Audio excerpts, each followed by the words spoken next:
Yo, Mega Man NG. I hope it's worth it.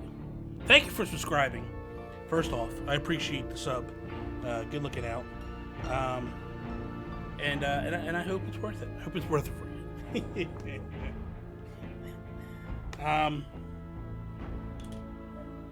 Yeah. I don't know what Bethesda's gonna really truly bring, if anything, to Nintendo, or what they're gonna announce. Well, I appreciate that. Why didn't you sub sooner? I'm confused. If you know, I'm just kidding.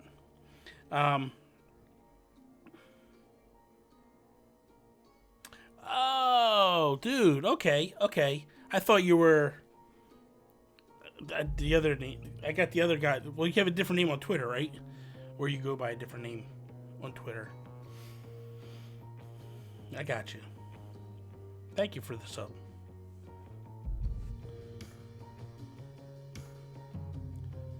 Okay, so I mean, I think we're gonna see, hopefully, a good show from Bethesda. I don't, like I said, I don't know what. Okay, I got you, Mega Man. I don't know what they're gonna bring to Nintendo at all. It's loud. I'm just gonna turn this down a little. Just turn that down just a bit while we're doing this. Let me just do this real quick. It's like super loud in my ears. There we go. Okay. All right, there we go. Now we're good. Yeah, I mean, I think that they could potentially bring a Fallout game to the Switch. I'm hoping. It'd be kind of cool if they brought out, like, Fallout 3 or New Vegas. But I don't know whether they'll do that or not. Maybe even Fallout 4. But I don't know that that's in the game plans. I know that Wolfenstein is coming. Doom is coming. So hopefully we get to see some more of that and see exactly what they're doing with those games.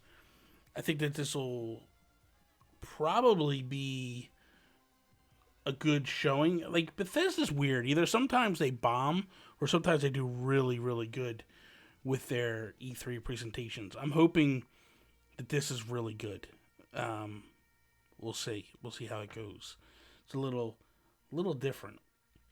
What I might actually do is while we're waiting, switch over to YouTube. Not YouTube. Oh my god, my mind just went blank. Anyway, there's a show going on right now that's showing a lot of YouTube stuff. A lot of E3 stuff. They're having interviews and all that. So I might just pop over there and let that play in the background while we're waiting for Bethesda. So let's do that real quick. Okay, so we're gonna go here. At least I have that, and then that's it. YouTube at E3. Okay. And they're playing music. So, okay. I don't know. Jeff Keighley. That's the name. A track off his new album, Joy Time 3, and we got some breaking news for you as well, because that is coming out in early July 3, so check it out. Joy Time 3 from Marshmello, A Day to Remember, Rescue Me, that's hitting all your favorite music services this Friday. Thanks for that sneak peek, Mello. Now, with so many retro consoles and remakes, it is truly the era of nostalgia for video games. We're here for it, here to discuss all the different types of games and gamers are my friends Sid Goodman from IGN and Jake Baldino from GameRanks. Megan, what's up? We're chilling out in the sun, guys. You wear sunscreen? Chilling out in the sun. You're in shade. Proud of you. I forgot. Me too. We're gonna Ripper. I'm in trouble. It's brutal. Let's talk about video games. Guys, what are the type of games that you gravitate towards? I mean, there's guilty pleasure games, right? I like those like grindy app games that no I know where one this is. just sitting there like, I love this routine. I have to keep going. This is where they're at, this hotel. This is where Nintendo stayed last year at E3. It's this huge hotel. If you're, like where they're sitting now, behind these two, straight away, is a Starbucks. Obviously, across the street is Microsoft, is the Microsoft Studios.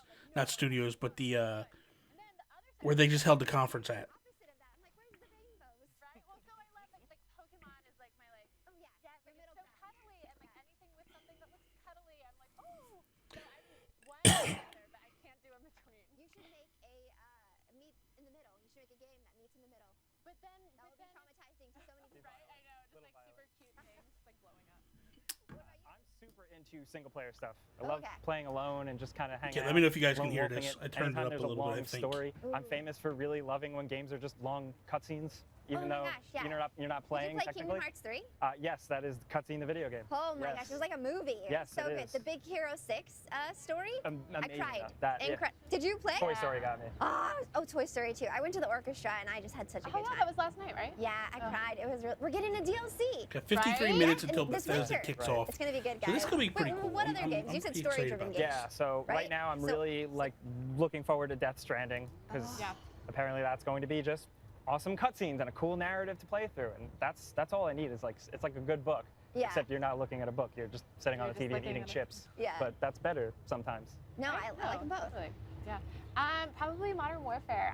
Modern Warfare 2 is like my all-time favorite COD, and No so the fact way. that they're coming back and they're doing like the reboot, and I'm just so excited. and, Yeah. like, I just live for I'm not like a fan of big reliving cutscenes. good Like, moments. I like yeah. cutscenes, just- don't get me I'm, like, wrong. The nostalgia. I guess my like guilty pleasure would be But just, I'm not like, a fan I of like live for heavy, nostalgia. heavy, Like, heavy. I Like just Kojima eat it cutscenes up. I will can not get a hold little back, so I'm over like the board. very excited for that. It's going to No. be really good for that. I feel like and I know they're going to talk about it later on E3 Live, but they're sitting on something really cool with Modern Warfare, the new one. I think it's going to freak people out in a good way. It looks so good. Yeah. Well, speaking of nostalgia, did you guys play World of Warcraft? A little. I dabbled here Oh and well, there. the classic is out No now, way. so Yeah, that what's is the deal like with it? Yeah. taking over everyone's Are you life. into it? Yeah, I have the beta, so Okay. it is. I gotta go. No, I'm just kidding. Well, what about app games? Because that's a part of like the gaming world, right? Yeah, here Yeah. and there. For me, I know it's anytime I can build a like tiny tower, stuff like that. Yeah. Anytime I'm just mindlessly building a little I tower, didn't a check little into city. my tiny tower for like a Still. month, and all of my stuff disappeared. Oh no. And I am ashamed to admit that I spent a couple $100. R.I.P. That's Yeah, rough. in-game purchases get me every time. See, I'm very anti in-game purchases because How do you I have don't that control? I don't Yeah, like it's spending bad. money. I'm really cheap. Oh my Yeah. god. But there was this cat game that I was playing for a long time. I can't remember the name of it. But basically, you just go in and you would pet the cats, and then the fur would get everywhere, and so then you had to collect the fur, and that's all you did. That sounds like It real was life, though. fantastic. That's like a grindy game. I love those kind of It was games. the best, This is great. I feel like I have a new game Crazy. recommendation list that I need to right? get from No, you I'll guys. get you the name. Yeah, I'll get you the thank you name. guys so much Okay. for hanging out. Well, let's go get some sunscreen. Yeah, I feel like need we're a it. little I'm gonna need it. I'm red. a You're vampire. looking great though. Yeah. But She's got yeah, jeans yeah, on. Back to you. A jacket. Only thing Really in the good. sun is her Awesome. head, Thanks her very face, much, Megan. and her hands. Good to see you, Sid and Good Jake. Lord. And right now, we're going to I'm turn with you, to the Sandbags. world of Call of Duty, Modern Warfare, and the guys from Infinity Ward are here. Great to see you, Jake. See you, man. See you. Taylor, and Joel. Guys, this is so cool that Modern Warfare is back, and everyone saw the reveal trailer. It's doing pretty well view-wise on YouTube, I think, in terms of interest So, around okay, this. I guess. Well, it's exciting, and I mean, Joel, for you to be back at IW, Yeah. for you guys With these guys, I know with these guys who, legendary Naughty Dog games back in the day. It's kind of an all-star team, which this franchise deserves because it is such a legendary franchise, Modern Warfare. And for you guys, this is, a lot of people were wondering, is it going to be Modern Warfare 4? But it's not. It's Call of Duty, as Joel's shirt says, Call of Duty Modern Warfare. Tell us a bit about the vision for this. Are you calling it it's not a remake, it's I don't know if it's a reboot or a reimagining, or what's the that we, how do you phrase what this is? you always do this. Well, yeah, sure. Yeah. It's a reimagining, right? We are all huge fans of this franchise. Yeah. And the opportunity to take Modern Warfare and bring it into 2019, back Yeah. into the world that we live in today, was an incredible opportunity. Yeah. at the end of Modern Warfare 3, and we looked at this, of course, but let's go back to 2011. Nukes had gone off. Right. The Russians had invaded the United States. There weren't any real-world stakes left to tell in that world. Yeah. So we brought it back, made it what it used to be, which was relatable, grounded, based on the world that we all live in right now. And so that was our jumping-off point for this game. I know, Jacob, it's sort of the story of sort of two sides, right?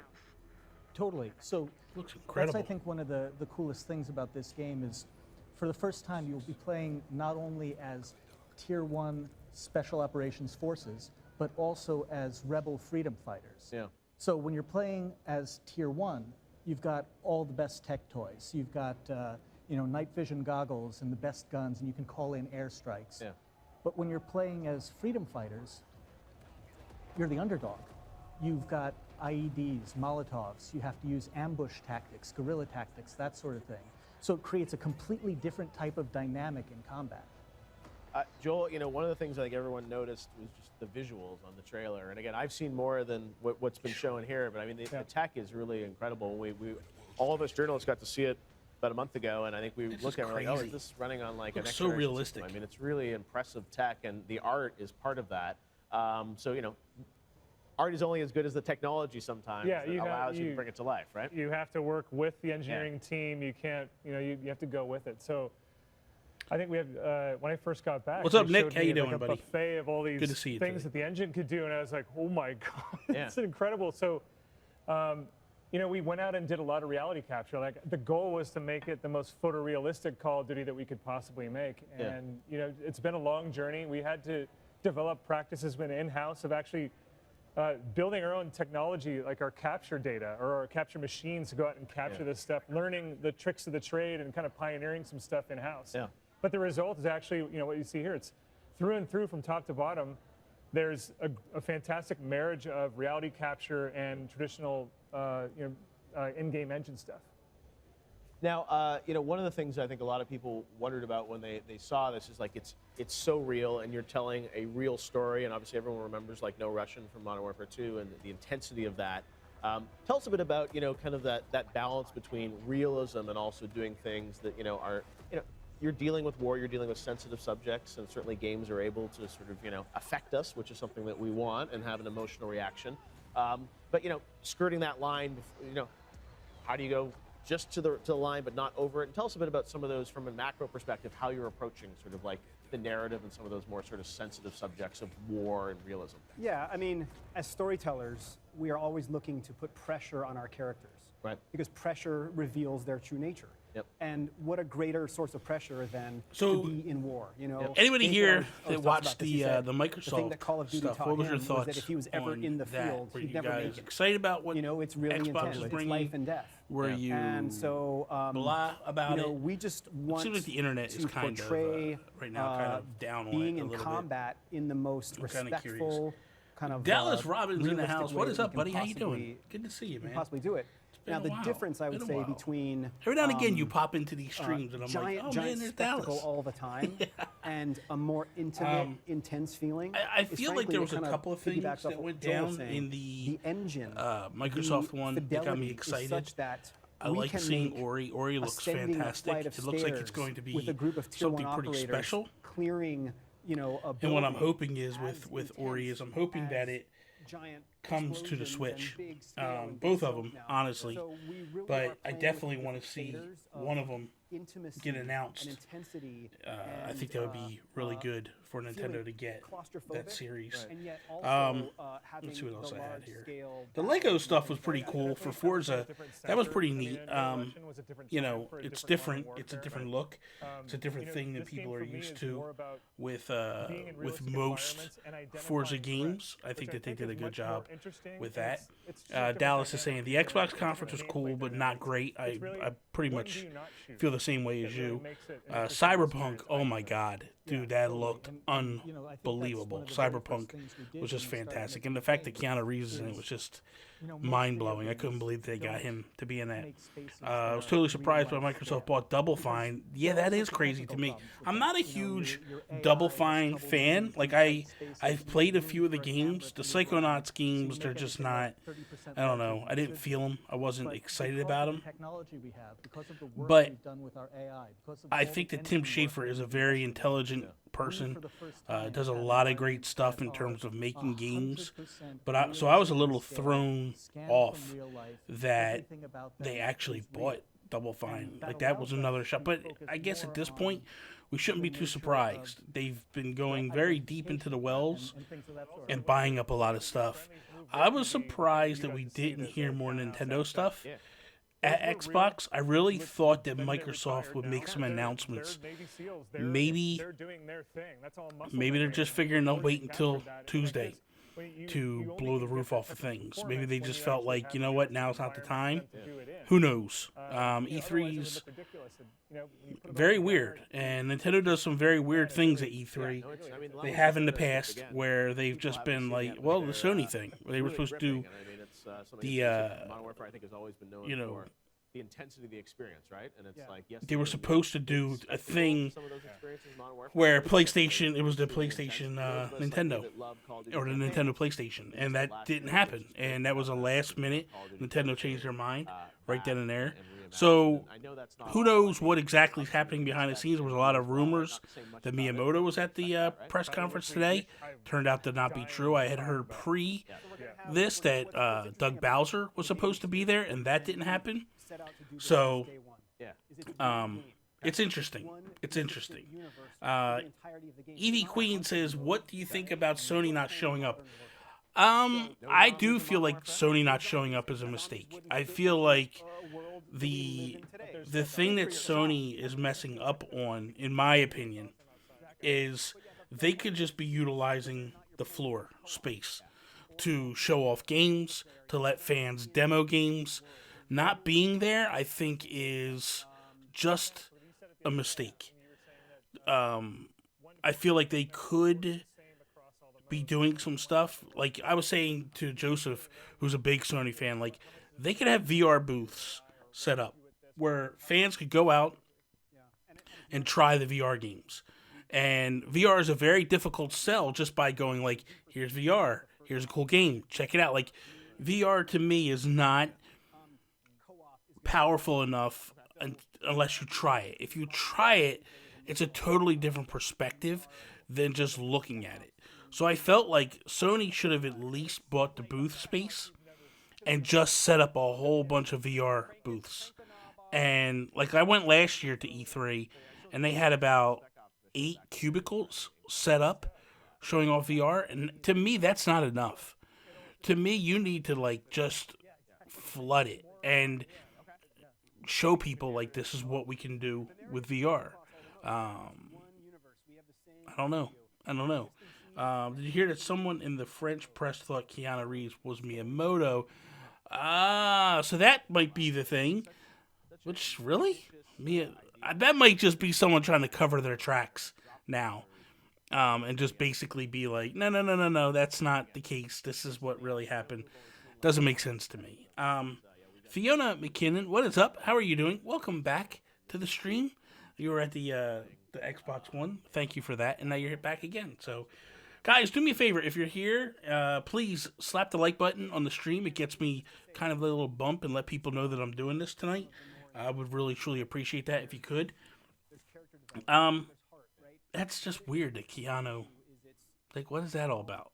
Deuterino hitting us with the GG. It was a good game, I guess.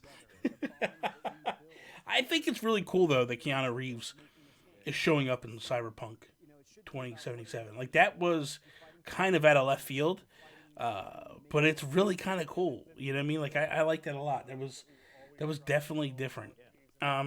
Did you catch any of the Nintendo tournaments yesterday? The Super Mario Maker 2 was crazy fun to watch. I watched all 3. I literally just lounged around the house all day, moving from room to room to room. And every time I moved to a room, I was watching.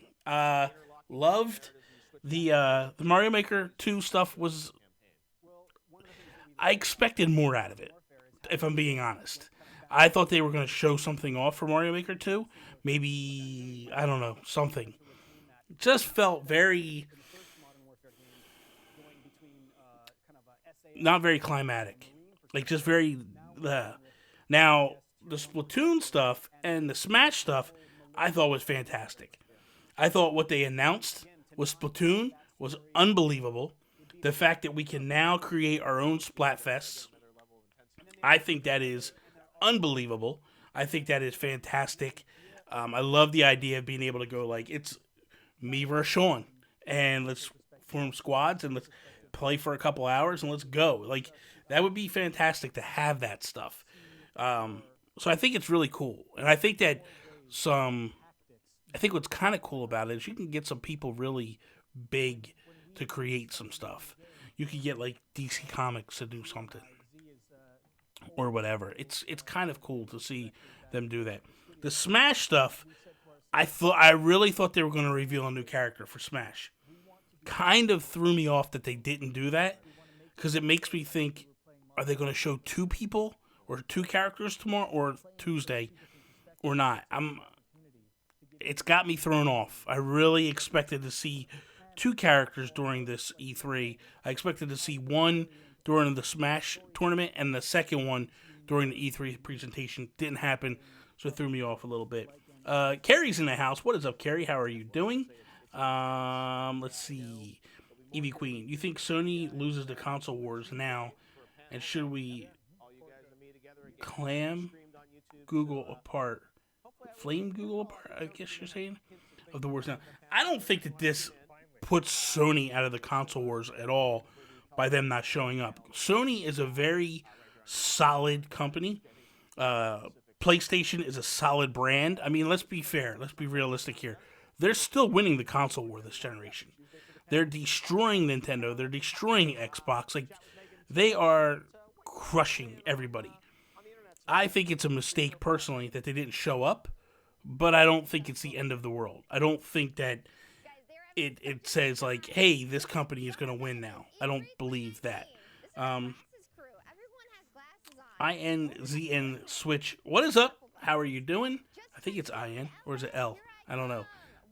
How you doing? Hope you're having a good day. He posed for a picture and he's making a business call. He just sealed the deal. He made it happen, guys. Oh, it's Lloyd. Oh my gosh, I'm in this one. Lloyd, what are you doing? Oh, that's insane. Just finished watching the Xbox conference. You know what, Lloyd? Just put insane. What are you trying to be all, like, cool with your spelling? Oh my God, what are you doing, Lloyd?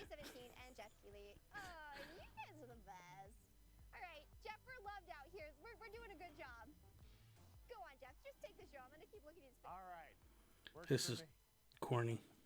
Thanks so much, man. I don't know what they're doing. Talking all over the internet about everything going on today. Now, we're not quite in the end game yet, but we've got another look at the furthering adventures of Samuel L. Jackson as Shaft and the one and only TSM Myth hanging out. Check this out. Remember what I taught you, Beth. Be cool. Oh my God, Myth? I'm such a fan. Dude, you're hilarious. It's him. Mr. Still Your Kid. I love you. You are such a badass. What the hell? Oh my God, thank you guys so much. I appreciate your love and support. Thank you. How you know all these motherfuckers? They actually know me from watching my streams, so I guess you could say it's my duty to get that looty. No. The line is, it's my duty to please that booty. Kids these days. Good God. Okay, then. I am streaming Tuesday, Dallas. Tomorrow I have to work, so I'm not able to stream tomorrow. I would have loved to have streamed the Ubisoft one, but I'm still at work when that one starts at 4 o'clock. But I will be starting the stream at 10:30 Tuesday morning. So 10:30 Tuesday morning, we're going to fire up the stream. We're going to have a great time. xCloud, I think, is very interesting. I'm not going to lie. I think it's interesting. I still need to see more, but I think the idea and the concept is pretty unbelievable. Seriously. I think it's going to be a fun one, Dallas. I can't wait. I am so fired up for Nintendo to go. Like, I cannot wait. It's going to be a blast. You could play the game and come to work and be like, dude, you fight that cool. I just want to see Animal Crossing stuff. That's all I want to see. I just want to see Animal Crossing. It's totally randomized though. It's definitely challenging. It's taken a long time to figure out.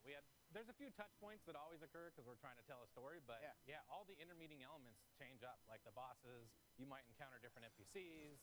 You're gonna have different side quests and all kinds of different stuff. So the story is What is that thing? a linear story. It's just sort of how you get between points A and B.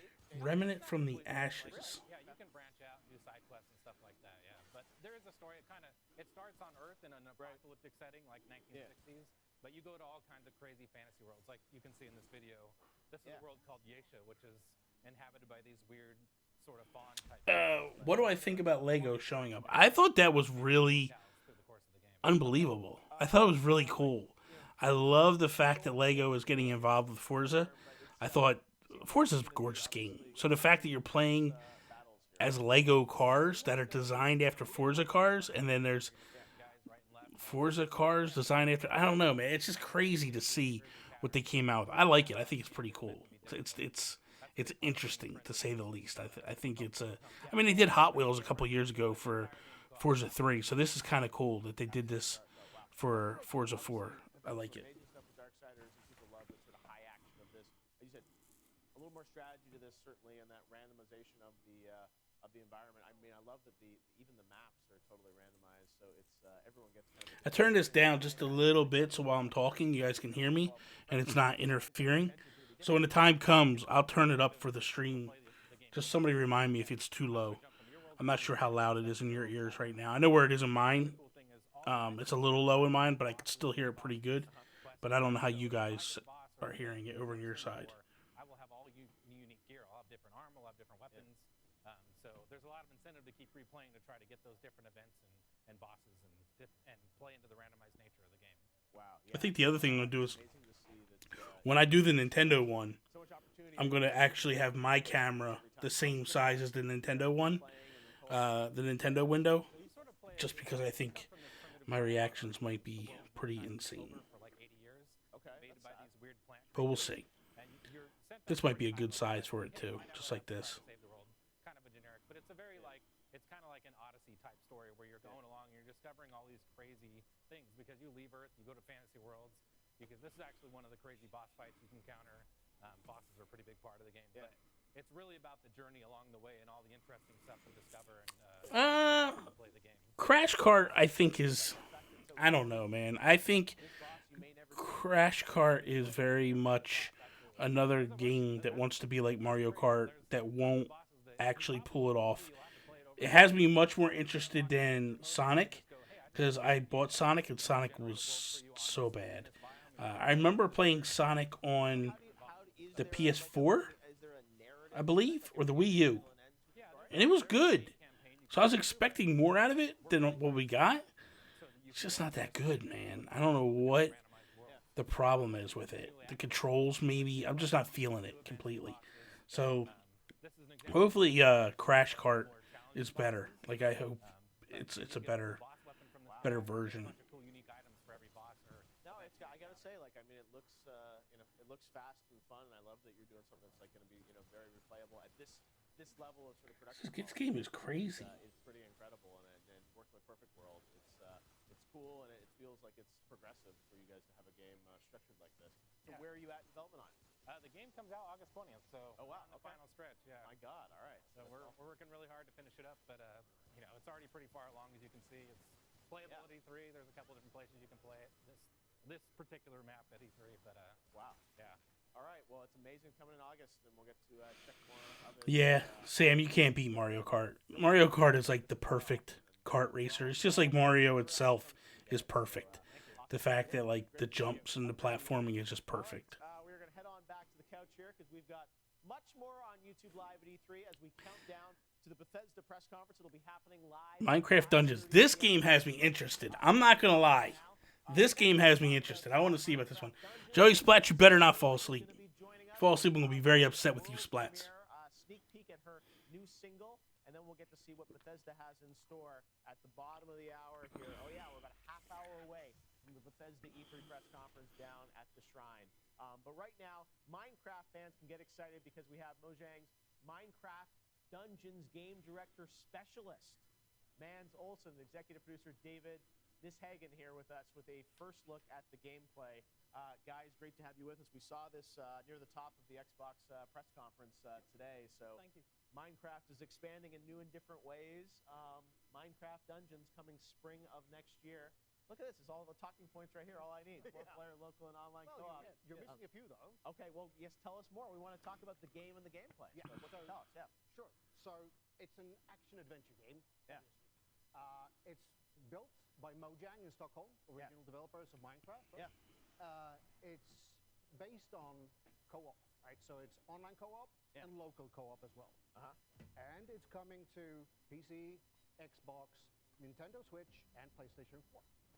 Wow. So that's quite a cool lineup. It's no, and again, like, people love the Minecraft world, but I think that, even when there was Minecraft story mode, there were different things. People want more adventures, and I gotta say, like, the look and feel of this, the lighting and everything, it just seems like there's this... Game looks good, man.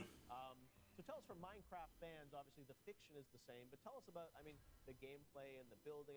How is this different as an experience, as a sort of as a dungeon game? Right. So we're wanting to make sure that we're building a game that's inspired by other games that we like in the dungeon crawler genre. Diablo. But that's very true to Minecraft and to what Minecraft is. So our sense of humor, and you don't customize your character. Sorry, you don't pick a character class. Okay. You customize your character by the artifacts and the weapons and the armor that you choose. Yeah. And then you enchant those to find interesting combinations. So that's how you build your character. Interesting. Okay.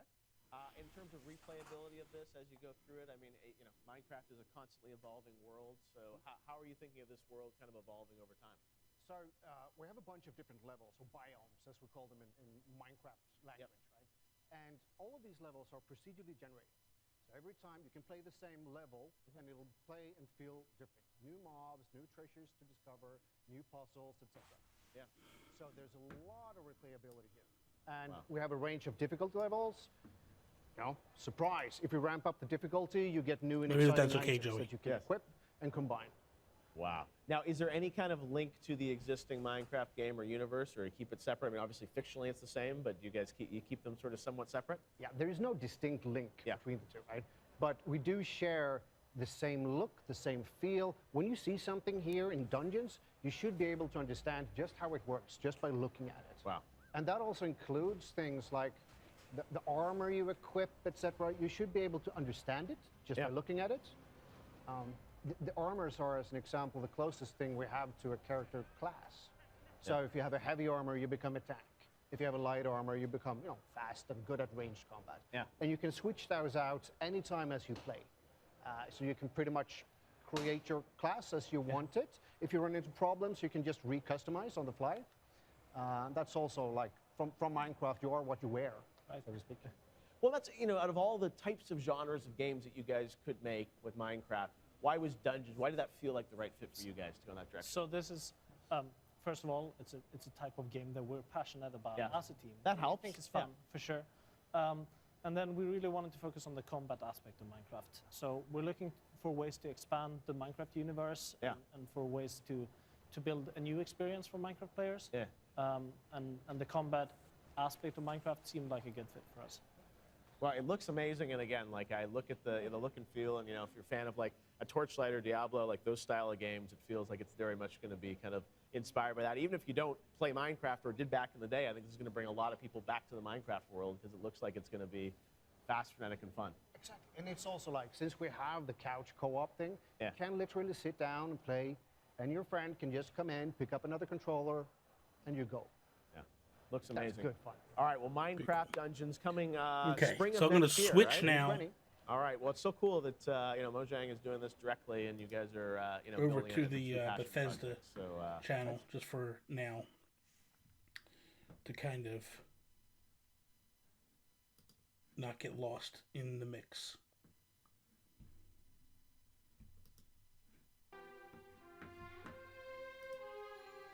Okay. So, let's see. Put that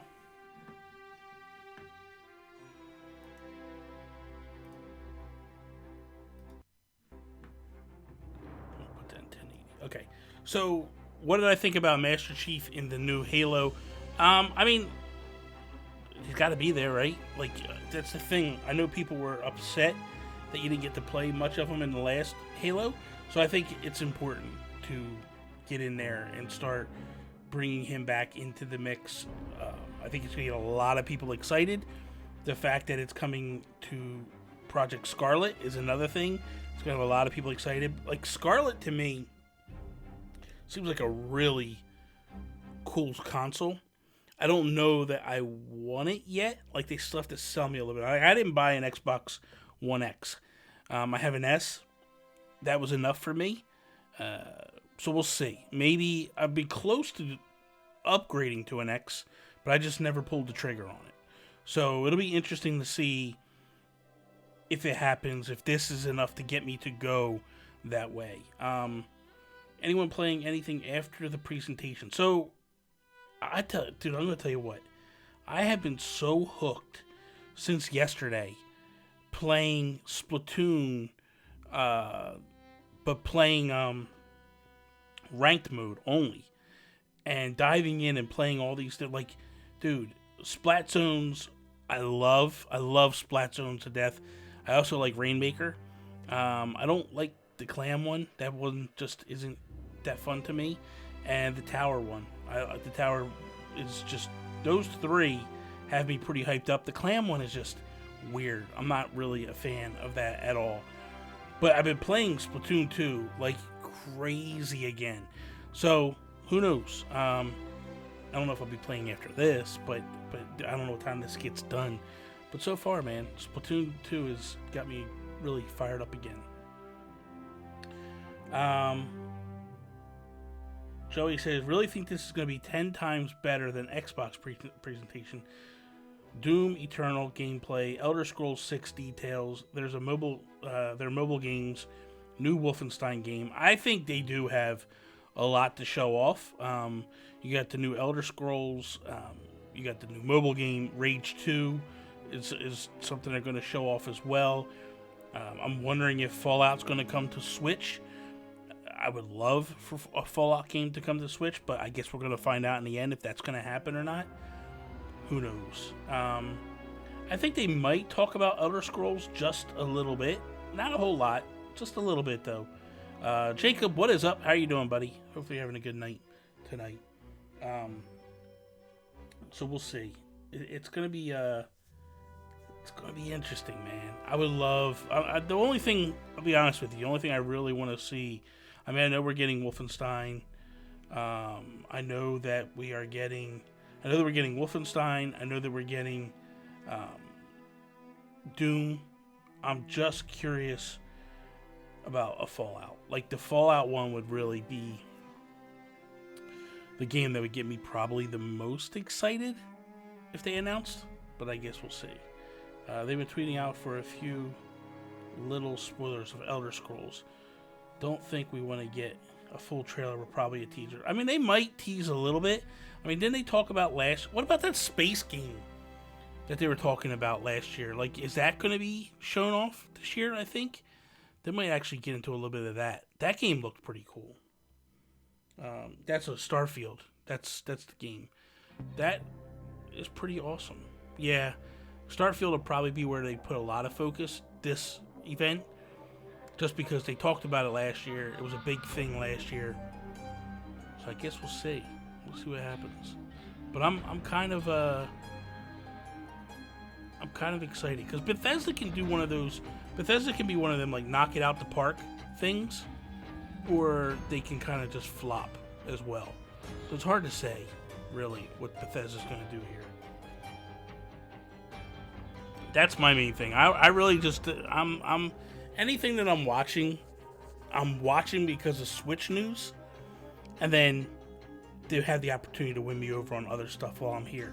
It's weird because when I had the Wii U, it was like you were going for Nintendo, and the only thing you were showing up for was a Nintendo conference. Excuse me. And now Nintendo has made such a huge turnaround. It, like, you watch every event, including Microsoft, because you're just wondering what's going to actually come to the Switch. And And I mean, we did get Minecraft Dungeons that is coming to the Switch, and I'm kind of excited for that one. I can't wait. I guess we'll see what exactly ultimately comes to the Switch. I know there's a handful of games that have the potential to come to the Switch, but time will tell for sure. What I want to know is, what do you guys? I mean, I think we know what it's going to be now, but what do you think will be Nintendo's one last thing? Like when they're getting ready to shut it down, and they're like, before we go, we got one more thing to show. Like, personally, I think it's going to be a Smash character now. I didn't think it was going to be at first. I thought they were going to show something else. But the fact that, I mean, I think potentially they could start the presentation off with a Smash character and end with a Smash character. It'll be interesting. To be honest, Jacob, I'm hoping they don't show a lot of Animal Crossing at all. What I'm hoping is they just keep it very brief, like 30 seconds to a minute tops. Show us that the game's real, show us what the game looks like, and then get it off the stage or off the presentation and move on. And let Treehouse just handle Animal Crossing. I don't feel like Animal Crossing is a game that, in a presentation setting, is strong. I feel like just knowing it's there is all you really need. I think that Treehouse Live, you have 3 days and hours of presentation to just show it off. I think they just go, here it is, check it out, we're moving on. And that, to me, would be the best thing that they could do. Joey Splats, my main hope is that they update their engine. Fallout 76 proves it needs update. Well, with Fallout 76, they're basically using the Fallout 4 engine. So, I don't know why you would use a Fallout 4 engine to do an online, because Fallout 76 was supposed to be built into Fallout 4, and then they pulled it out and made it its own game because they couldn't ship 4 in enough time properly. So, who knows? Sam Banks, maybe a Metroid Prime trilogy with a new teaser for Prime 4. I would love that. I would love that, even though they really haven't been working on much, if they just showed even like a small CGI something for Metroid Prime 4. And then also, like you said, a trilogy game. That would be pretty awesome. Valhalla Outcast, agree with Animal Crossing. It's not a presentation game. It's a type of game that has difference for everyone. Play at your own pace. Exactly. Like, they could show a lot of fishing to me, and I'd be like, oh, that's cool. But then, like, it might be boring to you because you might be into fossil hunting. It's so laid back, and it's a slow paced game. That's not anything that gets the Animal Crossing fans excited. It doesn't get the average Nintendo fan. And the average Nintendo fan, their interest is very small, and you want to be able to keep them pumped up the entire time. This is a presentation. E3 is a presentation where you just come out and you punch people in the mouth over and over and over and over again and get them hyped up. Animal Crossing will not do that. You show Animal Crossing that this is what it's going to look like, just enough to get people hyped, and that's it. Show it, get away from it, and then show it in Treehouse when you have time to explain what things are. I don't think they're going to show Animal Crossing at the Direct. Nintendo are like that. I can see a Direct next month. I don't agree with that at all, Joey. I think that if they do not show Animal Crossing, it's going to hurt their E3. Meaning, Yorkshire Lad, thank you so much for the subscription or to the sub. I appreciate that seriously, wholeheartedly. I think what happens, Joey, is if you don't show it at E3, you don't show it in the Direct, you immediately send Animal Crossing fans, which there's a lot of, into a frenzy. And they will start tweeting at Nintendo, it'll start trending, and that's not the type of press you want coming out of E3. You want to get people excited. So I just think that they're not going to do that. I think their best move is to show it at E3. Even again, if it's a small snippet, that's the best thing that they can do. Because there's so many questions for Animal Crossing in terms of, like, what's it look like? What can you do? What's different in this version that's not in the other versions? Can we use amiibo cards? Is there voice chat? Is there what's the online functionality? Like, there's so many questions. Treehouse Live is the ultimate place to explain that, and it would be such a missed opportunity to not show it now, where they can actually sit down with people, and like you're sitting down on a couch and you're showing people, this is what you're going to do, this is how it works. I think that we're going to definitely see it. That's my opinion. I think that in some capacity or another, we see it. I just don't want to see a lot of it during the actual E3, because I know it's coming. I don't want to see things I know are coming. I want to see things that I don't know are coming. So that would be my only hope. Talking of Animal Crossing, just finished building the police station in New Leaf today, like 30 minutes ago. Can't wait for the next game. Dude, I can't believe you went back and started playing all over again. You are nuts. I got... This whole box is filled with my amiibo cards, and I have a whole nother box that's just doubles. And then I've been setting cards aside for people that requested them. So I have different stacks going. I got to get them shipped out, and then I'll be able to get it all together. Do you think there'll be any new amiibo announced? I think that we will get amiibo for the Zelda game, Link's Awakening. We're definitely going to get an announcement for Smash amiibo. That's a definite across the board. And then I believe that they are going to continue with the Animal Crossing amiibo. I believe they will announce that they are going to start reissuing some of them. And I believe that they'll maybe reissue the cards, but don't quote me on the cards, because I don't think that's going to be a thing. Only problem with Animal Crossing is that I have one bloody bug left to find. I can't find it. What's the bug that you're looking for, Joey? What's the bug? I love Animal Crossing. I filled all the museums. I fill the museum every time with my bugs, my fish. I just can't get enough of Animal Crossing. It is fantastic. I think we're going to... They might show off the Joker amiibo. Seriously. It's pretty cool. It's pretty cool. I actually went back and started playing Smash as well yesterday. I went and bought the... because watching the tournament and watching them play, it got me hyped up for it. So I went back and I started playing again, and then I bought the Fighter Pass, and I got Joker. Pretty cool character. I love the stage. Stage is fantastic. Joey Spots. I wanted to do the amiibo cards, but as soon as I saw that it was Series 1, I knew I couldn't get them because I was spending too much money and completely destroyed my bank. Dude, it's horrible. I bought 3 boxes. 3 full boxes, right? So this is a box. I bought Series 2, 3, and 4, a full box. $200 I spent. And I don't regret a second of it. I love it. I love it. I don't know. You don't remember the bug. I'm doing it cold turkey without hints, etc. So it could be any bug, any season, any time. What the heck? Dude. Yeah, but, okay, I understand you're not trying to get like hints and stuff like that, but like you should be able to keep track of what bugs you need, right? Like, what are you doing, bro? What are you doing? I literally what I do is every bug I catch, I take right to the museum. Every fish I catch, I take right to the museum.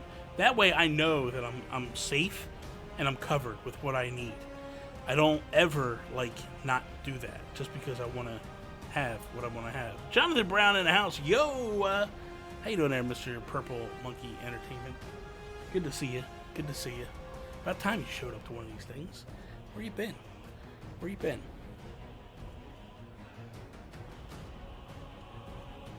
That's what I do. First bug, first fish, right to me. And same thing with fossils. I do fossils, bugs, fish. I fill that out. The paintings and stuff, I don't mess with that stuff. That's just trash. A beetle. Go to the island. Because the Beatles are pretty much on the island all year long.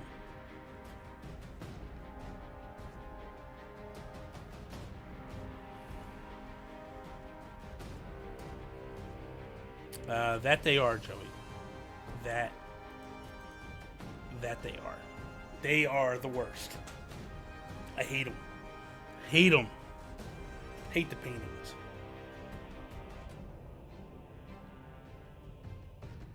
Got 10 minutes left. I think I should, as Joey would say, I think I should go to the loo before we start. Because if not, I'm going to be like going crazy. So I'm going to do that real quick. I got 10 minutes. It's going to take me a minute or two. But... Alright, I'll be right back. Don't go nowhere. Don't go anywhere. And if you're new, please hit the like button on the stream. I'm begging you. Please help me out. And I'll be back in 2 minutes. Talk amongst yourselves. Talk amongst yourselves. What the heck? Oh, Miguel. Oh, Miguel. Yo, Mr. Bad Bit in the house. I'm just trying. I'm glad you're watching, Miguel. Thank you for watching. You're such a joke. Be right back. Hold on.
So we're back. That was...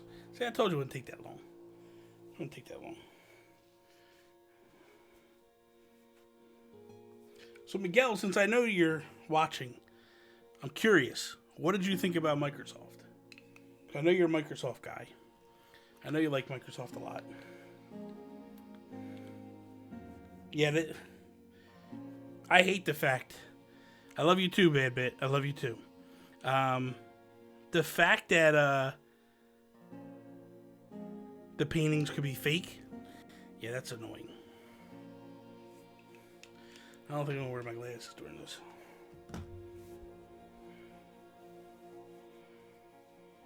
There we go. Much better. Much better. Okay.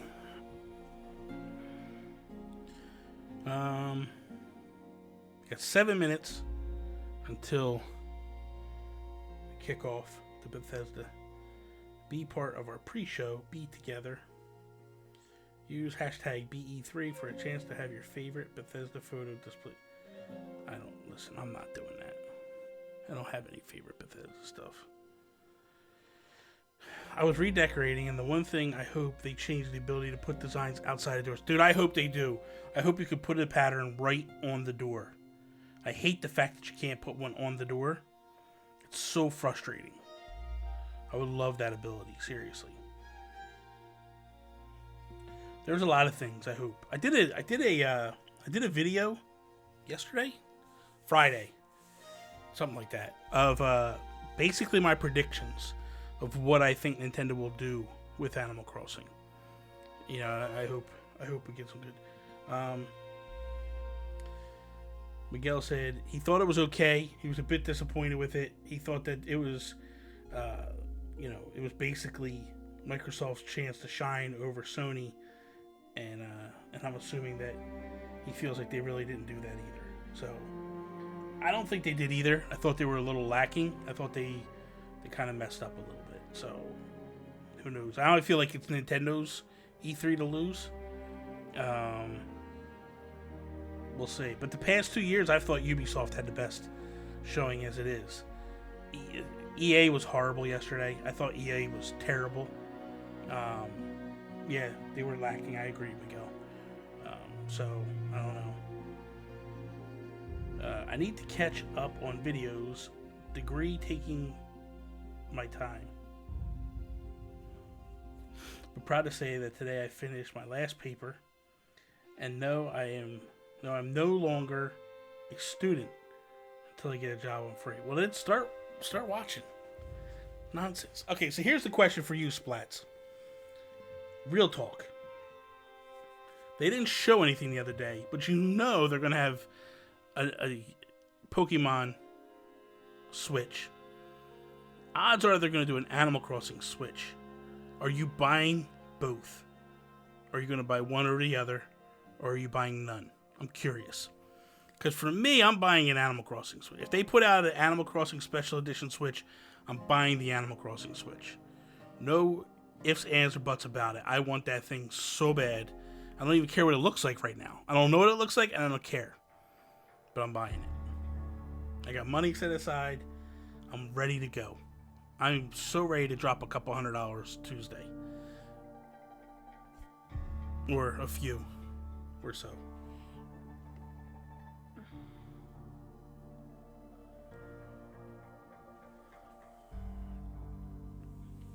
Animal Crossing is the type of game, though, that I would buy, like, a special edition game,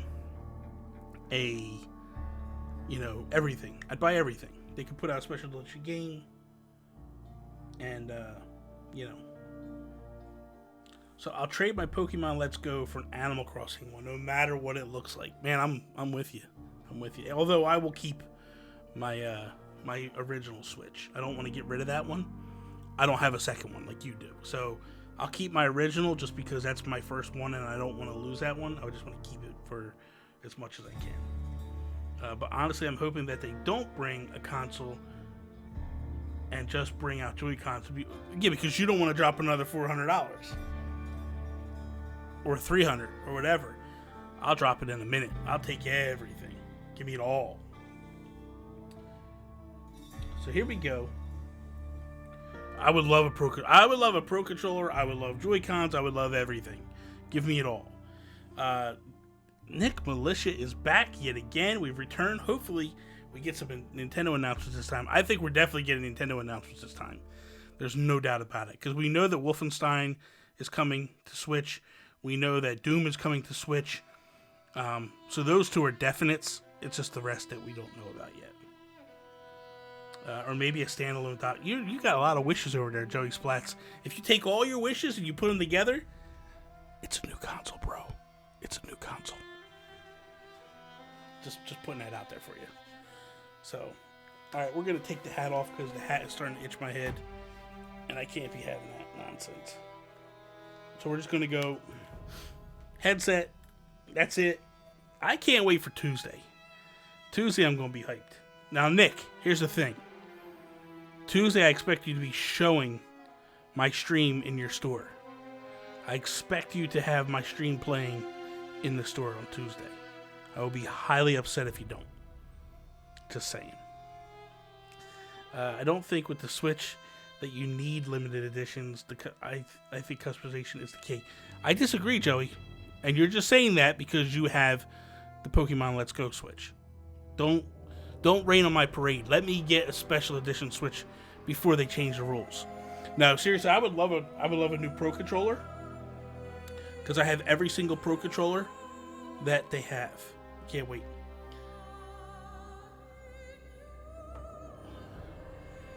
Wow. Really, Nick? Really? That was brutal, bro. That was a kick to the balls if I ever seen one. Whew. I'm off Tuesday too, and I'm getting a tattoo. It's going to be a good day. Why are you getting a tattoo? did you agree on a tattoo of me on your buttocks? Is that was the agreement, right? The other day. I guess I'll let you have that. That's fine. That makes sense. How about a Funko Pop Gears Pro Controller? No, I don't want to. Nick, Miguel just texted me and said you should be streaming it live. Just telling you. I mean, you never come and visit anymore. I know, Nick. I got to get up there. I keep meaning to, and I keep putting it off. I'll be up there this week. I promise. Saturday, I'll come up. I might come up Friday after work. Just drive straight up. I do play Fortnite too much, man. Yes, Bobby face on my butt. I see, that's a beautiful thing, man. Here we go.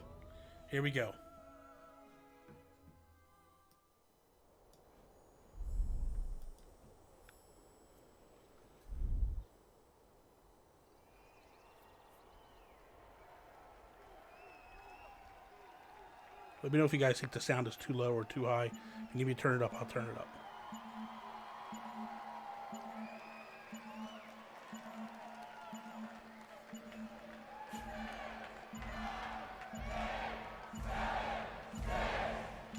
Yes, dude, yes.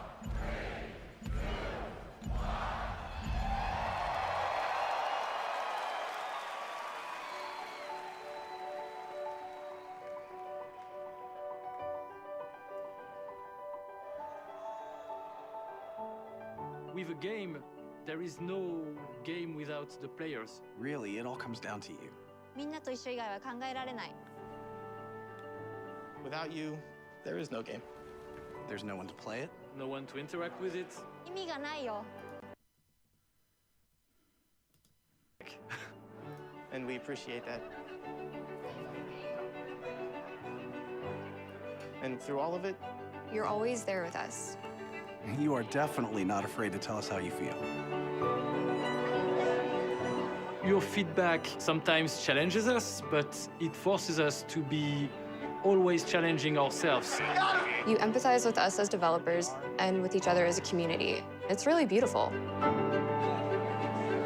I'm Dinga Bakaba, and I used to take a week off every time a Bethesda game came out. my name's Mark Diaz, and when I was 8 years old, I used to sneak over to my buddy's house to play Doom. I'm Rich Lambert. Daggerfall was one of the very first games that got me into the Elder Scrolls world. I'm Dana Christo, and I started out as a 16-year-old gamer who just wanted to bring joy to others through video games. And now I'm game director at Arcane Studios. Now I'm a game programmer at its As the creative director on Elder Scrolls Online. Now I'm a UI programmer at Bethesda Game Studios, and it's everything I could have dreamed of. I see you. I see you. I see you. We see you. Because we are you. And together... Together. Together? We are all. We are all. We are all... We are all. We are all. We are all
Calm down, JP. Calm down. Let me know now if it's too loud, too low. Just let me know. Please welcome Bethesda's Senior Global Vice President of Marketing, Pete Hines. Sean Capri is here as well.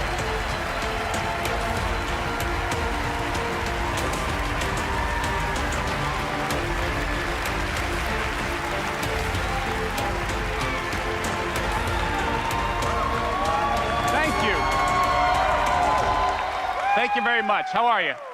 Feel good? Awesome. Thank you guys for being here. Thank everyone watching around the world to tuning in to watch our 5th annual E3 showcase.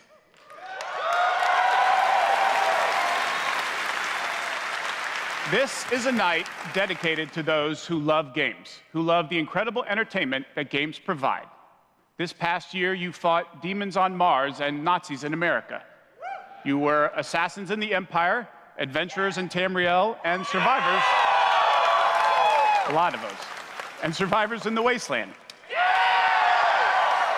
And you've embarked on these amazing adventures on PC, console, VR, mobile, or wherever and however you choose to play. And that's the key. You take the worlds that we create and you make them yours. You share your experiences with other players, with friends, and with family. With our games, you've built large global communities that truly matter. This year, we want to give special recognition to the extraordinary Bethesda community. As you saw in our opening video, you mean everything to us. I've almost been at this company for 20 years. And when I first started, what's up, Snazzy?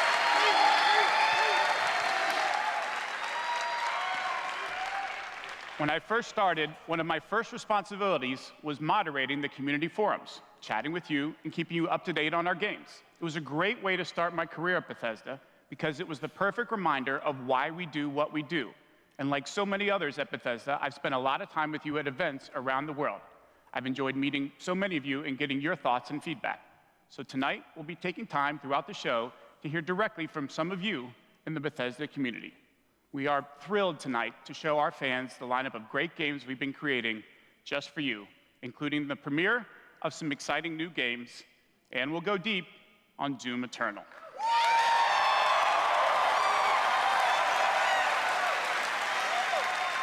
Good game. Come on. Come on. So, if you're ready, let's kick it off. And to get an update from our friends at one of the most celebrated development studios in the world, Bethesda Game Studios. Please welcome studio head and my good friend, Todd Howard. Yes. Yes. I love this guy.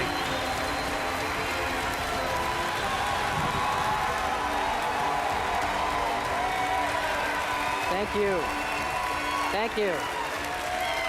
Great to see everybody. Stop it, dude. We have had an incredibly exciting year at Bethesda Game Studios. Given some of that excitement, impressed you're still here.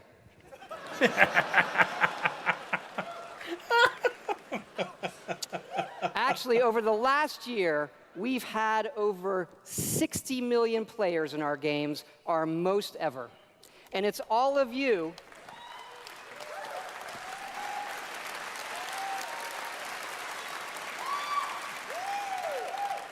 It's all of you who have made these worlds what they are. Take Fallout 76.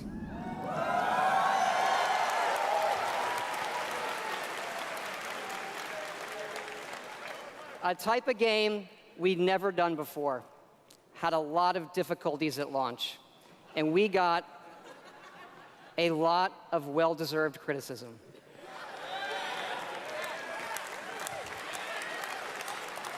But the team kept working on it, and you kept playing it.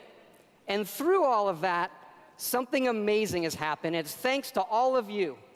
This game has one of the best online communities we've ever seen.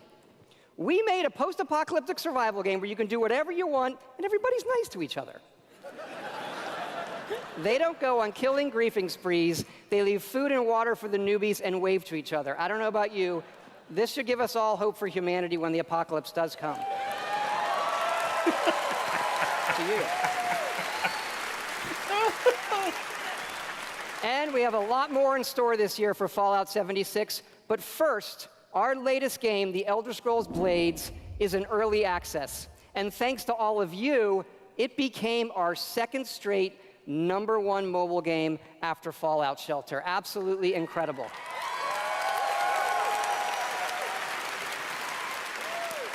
And to tell you what's coming to Blades, let me introduce project leader Craig Lafferty and art director Matt Carafano. I'm with you, Joey. I like Todd. I like Todd a lot. All right. Because he's honest. That's why I like him a lot. Thanks, Todd. It's great to be here at E3. And thanks again to all of you for making Blades #1. As someone who's worked on the Elder Scrolls for 20 years, it's been incredible to bring this world to your phones in an all-new way. We still love those classic dungeon crawlers, and it's clear you do as well. And whether you're exploring a dungeon or rebuilding your town, it's great to be able to do it wherever you are. Since it's E3, we're releasing our biggest update yet, featuring all new jobs and solo arena battles, an all-new custom jewelry system, and a brand new dragon quest line. Yeah. It has even more, but best of all, it's coming out tonight. Yeah, that's true. So, download free tonight and give it a try. And we're also hard at work on our arena mode for this fall that'll feature PvP, your own guilds, and visiting your friends' towns.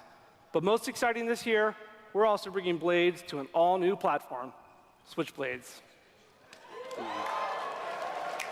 Oh!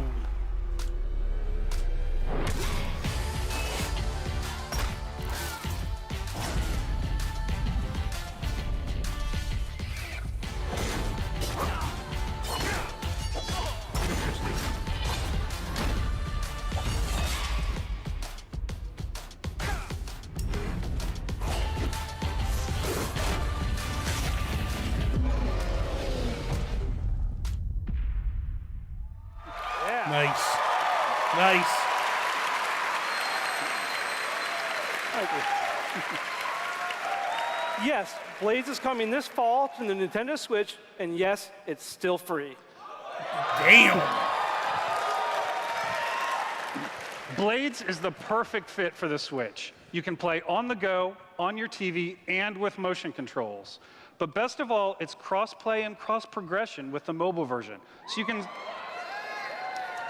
So you can start tonight on mobile, and all your progress will carry over. That is awesome. And it's playable here at E3 in our booth and Nintendo's. Yeah. Nice. I like it. And for those of you playing on mobile, we also have some special rewards for both our Apple and Google players this week. So download tonight and let us know what you think. Thanks again. That's interesting. I like that. Now, let me introduce Jeff and Tom to tell you what's coming to Fallout 76.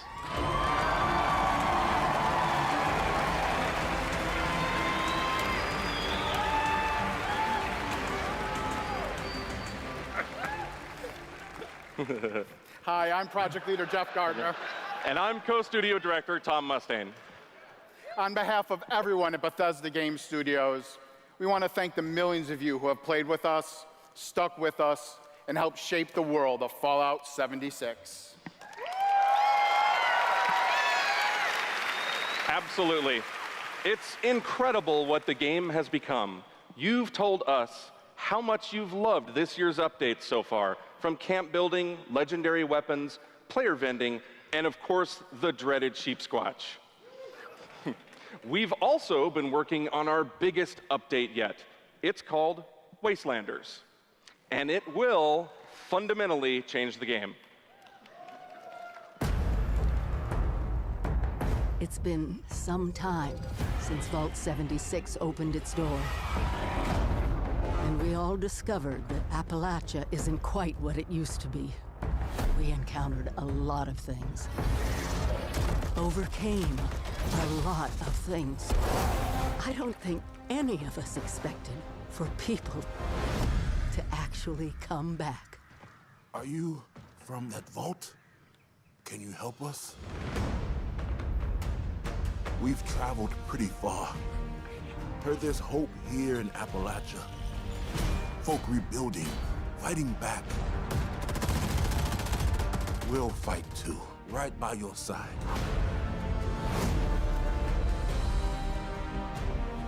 We've been everywhere and seen everything. And the one thing we've learned is this. You gotta claim the wasteland before it claims you. The question is, are you with us or with them?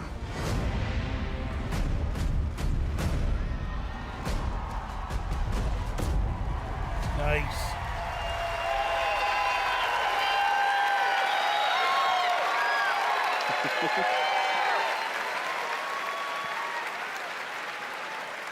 That's right, that's right. Human NPCs are coming to Fallout 76.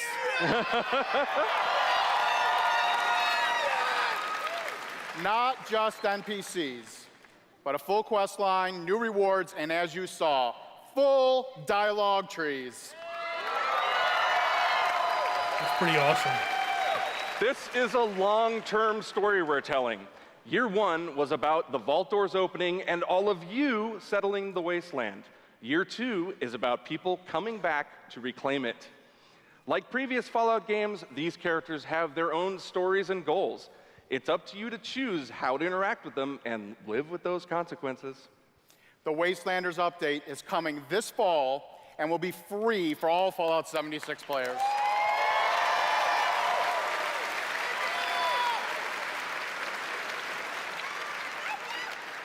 And in the spirit of free, we're doing something special just for E3.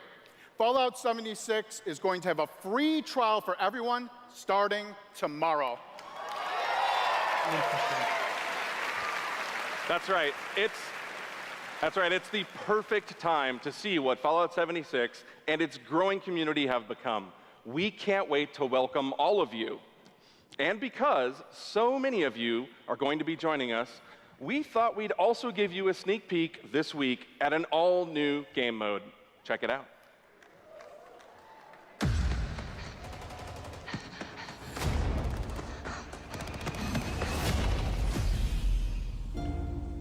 Your first test was making it to the vault.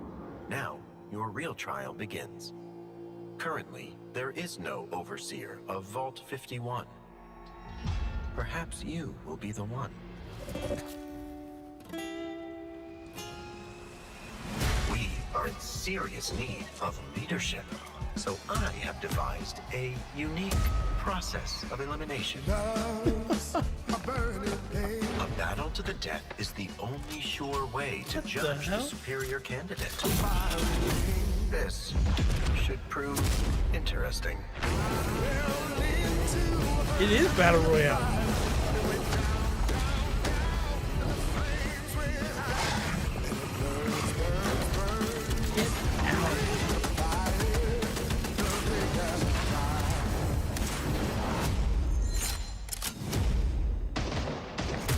It is Battle Royale.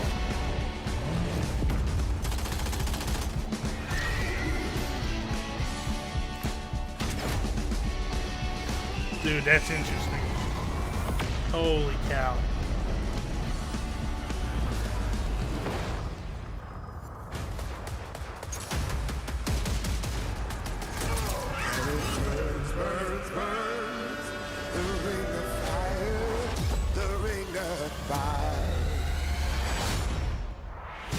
Damn. There can only be one overseer. Good luck. Get out. Damn. That's pretty cool. Fuck yeah, we put a battle royale in Fallout 76. That's right.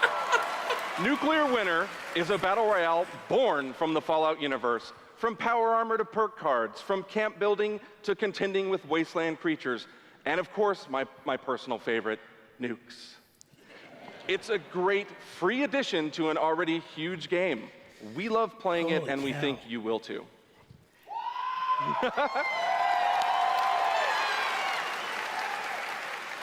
So check out the sneak peek and let us know what you think. Remember, all of Fallout 76, including Nuclear Winter, is free to try this week on all platforms. You gotta be kidding me. Oh my god. So jump in tomorrow. We can't wait to see you. Thanks again.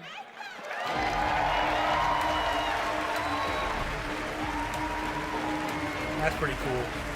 Remember, I might have to try it now. Everything we've talked about that's coming this year is free.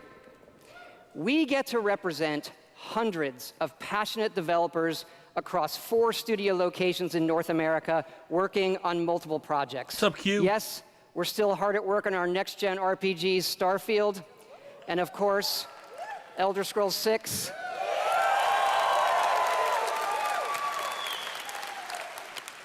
We know how precious these game worlds are to all of you, and they are to us. We know the time you spend in them is important. Keep telling us what you love, what you'd like to see us do better. Thank you again, everybody, for your support, but really, even more so, I want to thank everybody for believing in us. Thank you. Nice. Please welcome the founder of Tango Gameworks, Mr. Shinji Mikami. The game is already cheap, right? If I'm not mistaken. It's down to like, what, 20 bucks? If that. Hello.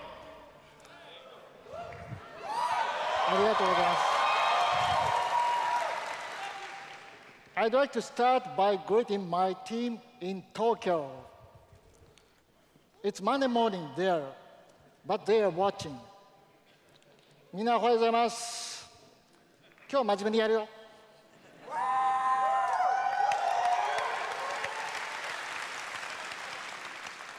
Tonight, I am excited to announce the next game from Tango, Ghostwire Tokyo. Yeah, it's $29 right now.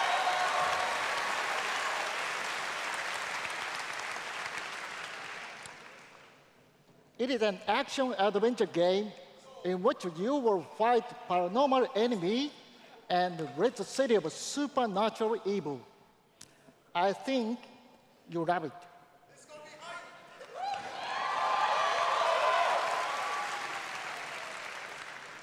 To tell you more about Ghostwire Tokyo, here is creative director at Tango, Ikumi Nakamura.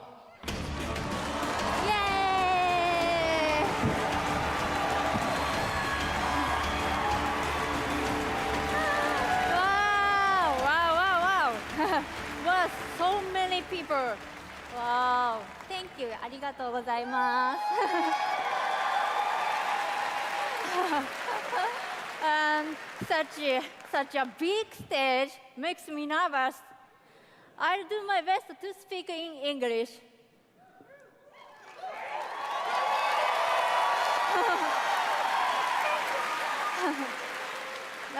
We are making a new kind of action-adventure game.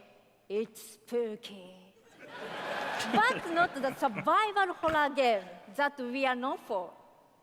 People are vanishing in Tokyo. You must find out why. You will encounter conspiracies and the occult. You have to explore the world, face challenges to uncover the truth and save humanity. In the game, you will meet spirits, some dangerous, some peaceful. And survivors that each have their stories.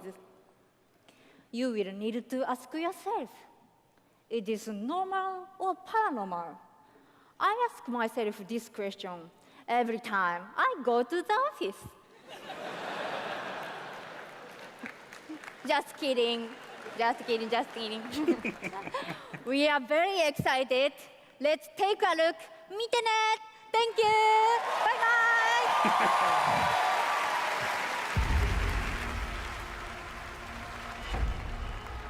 Oh my God.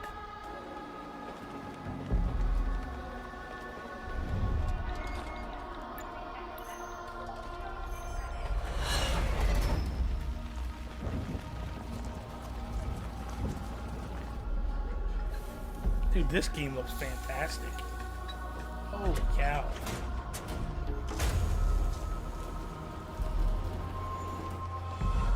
Wow.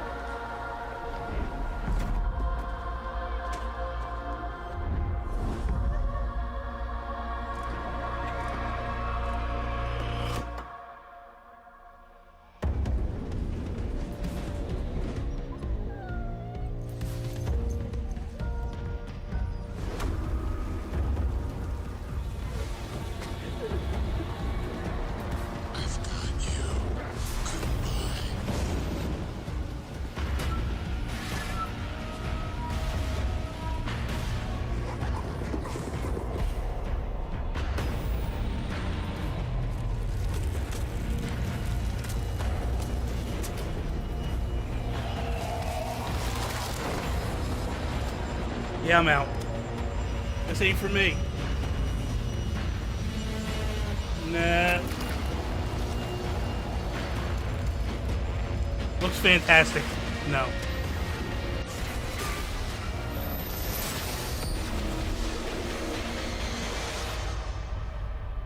Don't fear the unknown. Attack it.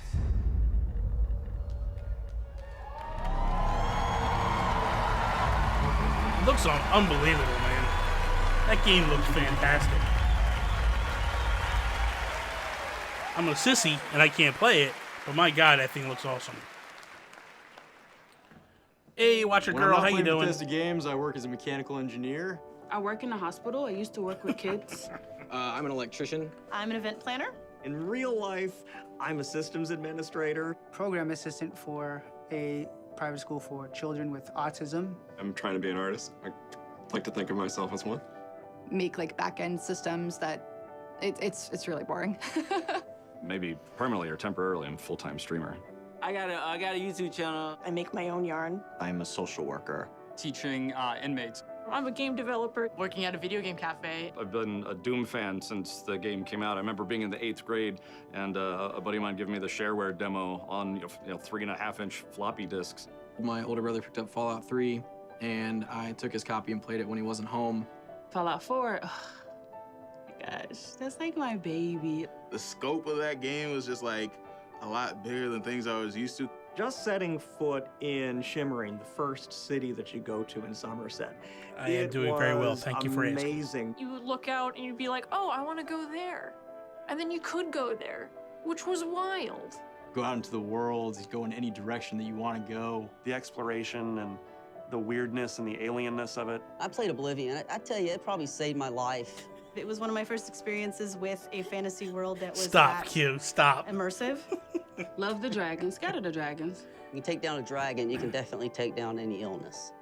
Don't ever stop adding dragons to your game. Add dragons to Fallout. Add dragons to Rage. Add dragons to everything. Mecha dragons. More dragons. Please welcome Studio Director at ZeniMax Online Studios, Matt Fyrour.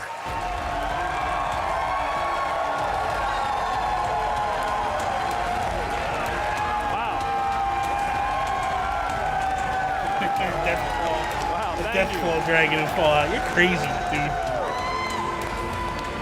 Thanks. Thank you, everyone. Wow. Thank you. Yeah! And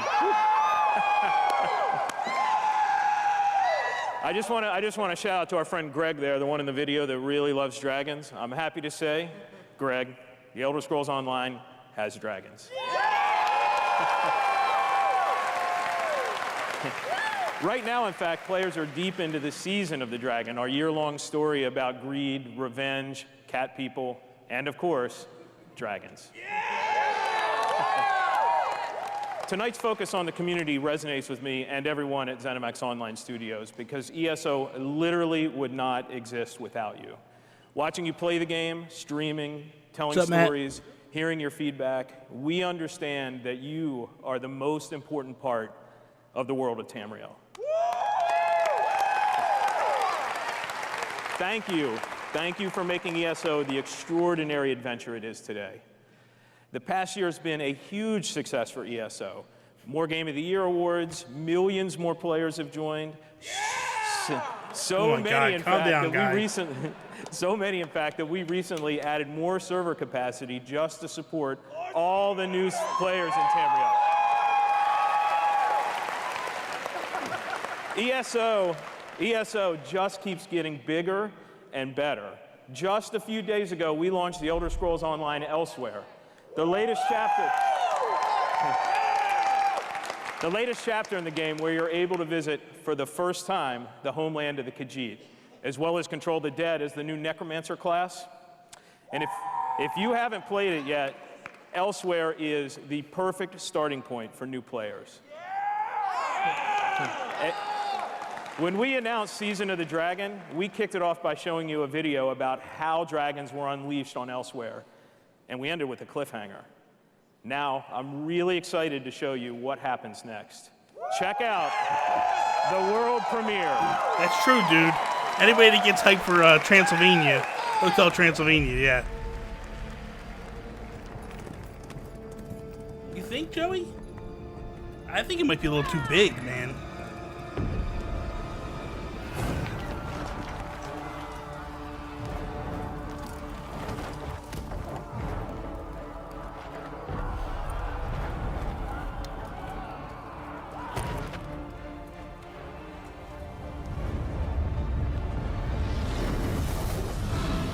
Here's a dragon.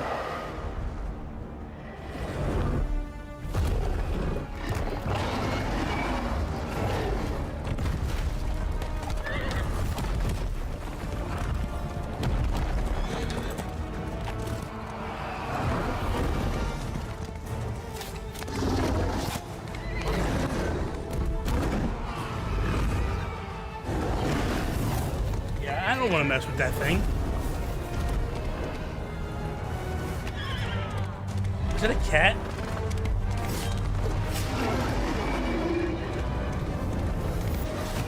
It's as bad as the pandas in WoW.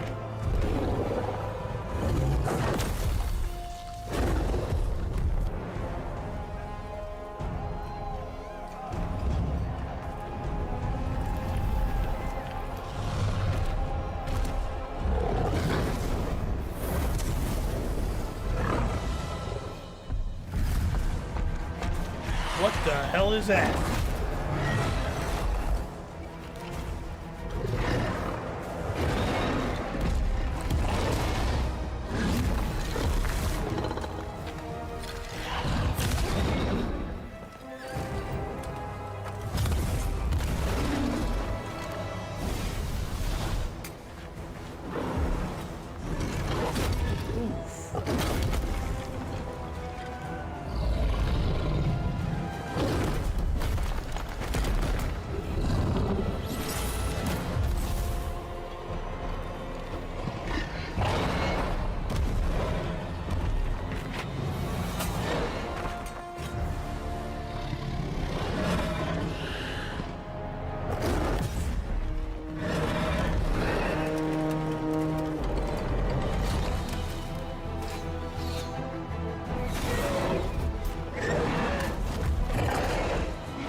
This cat's gonna die.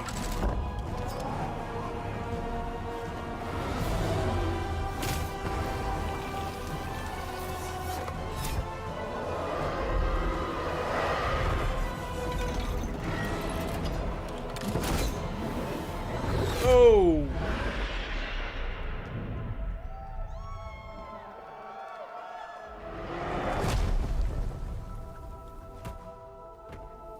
Now that's BS, because the cat always lands on its feet, man. The cat always lands on its feet. That's a lie.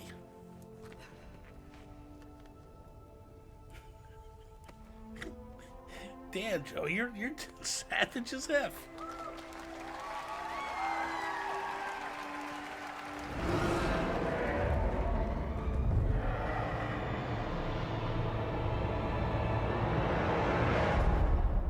That was crazy. That was pretty awesome. I like it.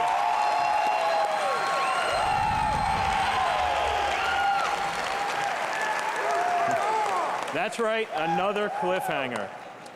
You may have recognized the return of Sai Sahan, the legendary Redguard Swordmaster. He's the legendary Redguard Swordmaster you met as part of the original 5 companions. He's back as the leader of the Dragon Guard, a group of dragon hunting warriors you've seen in other Elder Scrolls games. He'll be featured in our 4th quarter story DLC I used to have a named dog. Dragonhold. I lost him in a divorce. Which will complete the season of the Dragon. We've got a lot more to share about the return of Sai and the Dragon Guard, which will unveil at QuakeCon later this summer. QuakeCon. Before then, keep an eye out for a dungeon DLC adventure called Scalebreaker, which you'll see in August.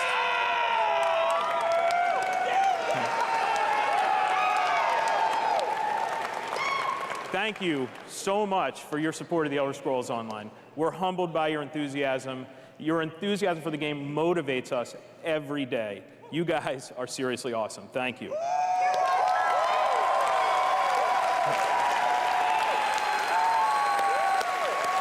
But I have something else to talk about. Yeah. The Elder Scrolls Online isn't the only game in development at ZeniMax Online Studios. We have several other projects, one of which we're ready to reveal tonight. Oh boy. And to tell us all about it is the game's creative director, Kira Schlitt. Guys, do me a favor, if you were just popping in now, if you click the like button on the video, please, on the stream, I'd appreciate that greatly. Hi, everyone. And now, for something completely different.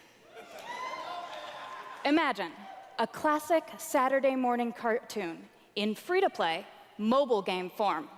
Let's take a look.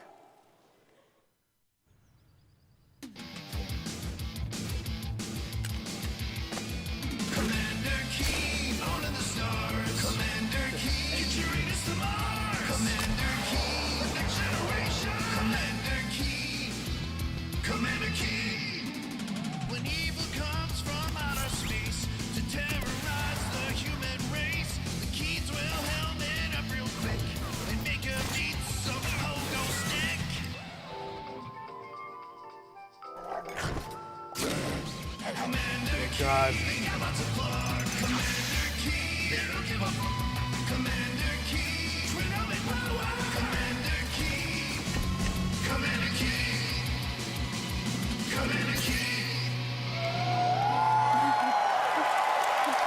What's this?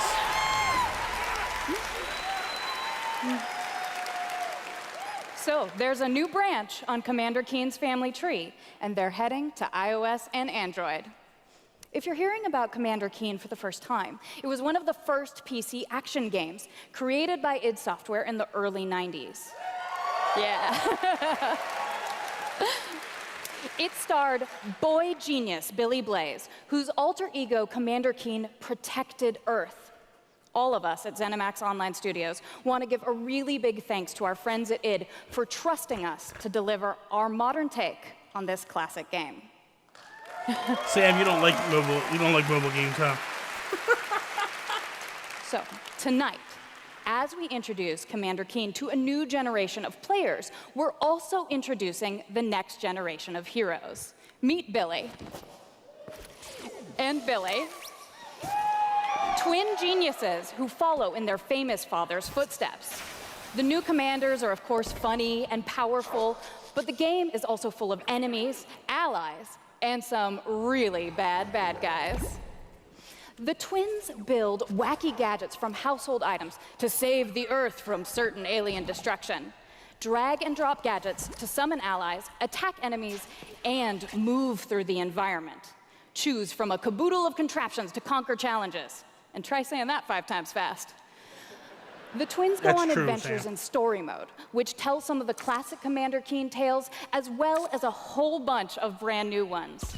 In story mode, you'll overcome aliens, collect power-ups, and explore Mars and beyond. You can also go helmet to helmet with other players in battle mode, a real-time, head-to-head race through an alien landscape where you need to control checkpoints and claim the flag to gain ultimate victory. Commander Keen will soft launch this summer on iOS and Android phones.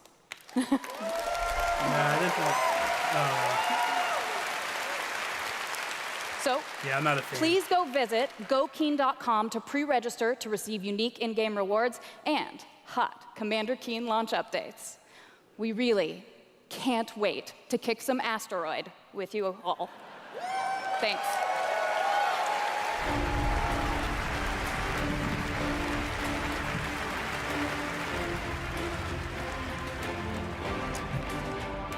That's true. Thank you, Kira. That's true, Joey.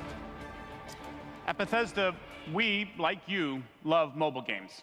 In addition to Blades and the upcoming Commander Keen, millions of you have enjoyed Fallout Shelter, which has now reached over 150 million downloads and counting. That's crazy. For fans of collectible card games, we brought the Elder Scrolls Legends to mobile so you could experience the Elder Scrolls in a new way. This year, the Legends community has continued to grow thanks to a lot of upgrades, new features, and new content. It's a great experience for a night of gaming or a quick match over a cup of coffee.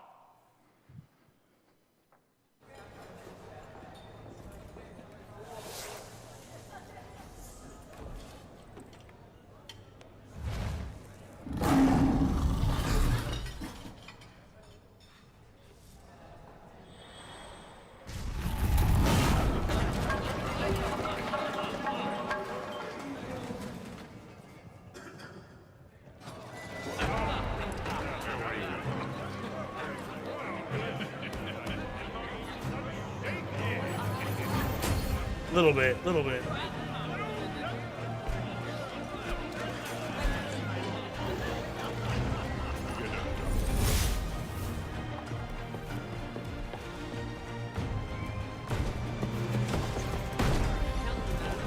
Crab drunk?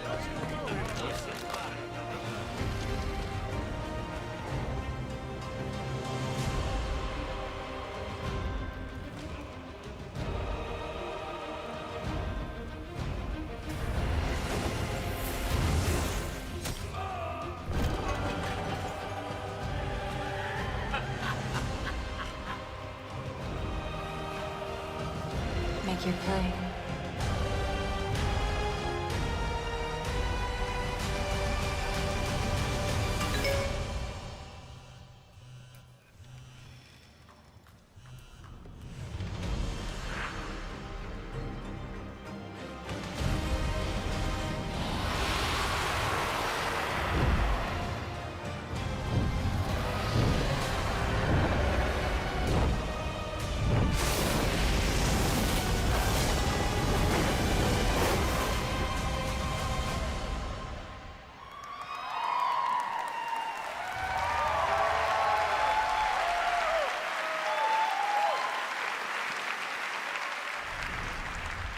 See? Dragons. I'm just not a fan of card games. If you enjoy other card games but are looking for something that provides a little deeper challenge, you can download Legends for free on the App Store and begin playing tonight. Legends' next expansion, Moons of Elsewhere, will be available on June 27th for PC, Mac, mobile, and tablet. You can head over to Bethesda.net to get a glimpse at the new cards and content, or play it this week in our booth. I'll see you there, clapping. Now, speaking of new content, 3 weeks ago, we released Rage 2, and now Insanity Rules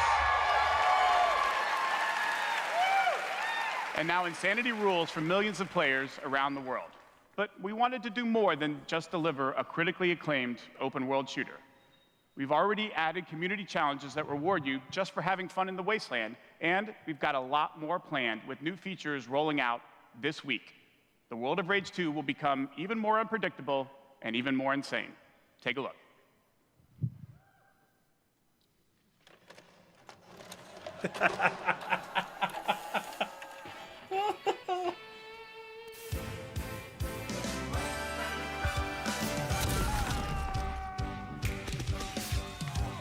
Look all around at this destructibility. Withstand when the red barrels drop unweekly. There's no score or fight around the bend. All of this and more is waiting in the wasteland. Wasteland.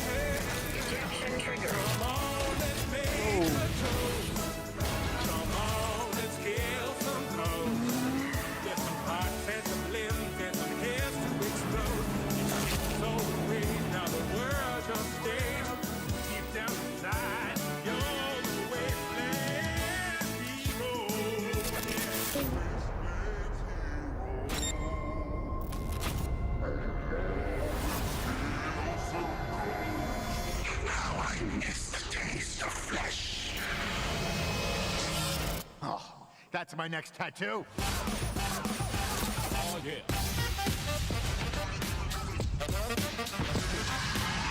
Eeny, meeny, miny, mech.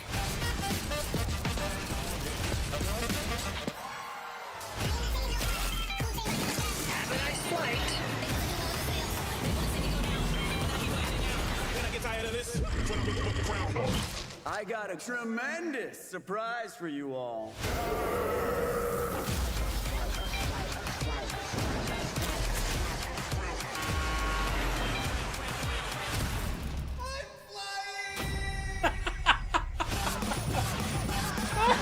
You're the wasteland hero.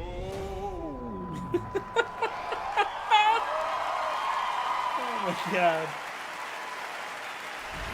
Please welcome Wolfenstein. executive producer at Machine Games, Jörg Gustafsson.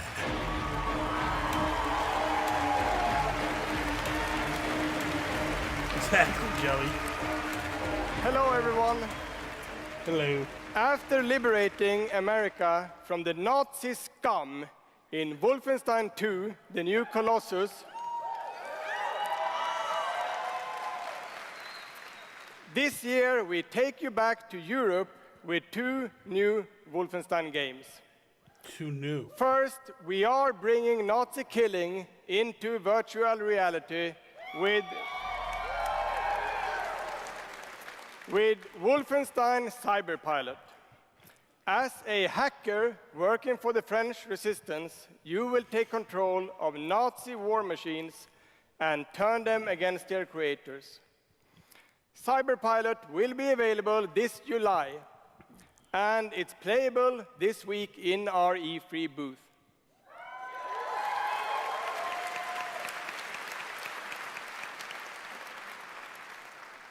And if you haven't fought Nazis in VR, you don't know what you are missing. But, as I said, we have 2 new Wolfenstein games. This summer, we are going to be launching Wolfenstein Youngblood.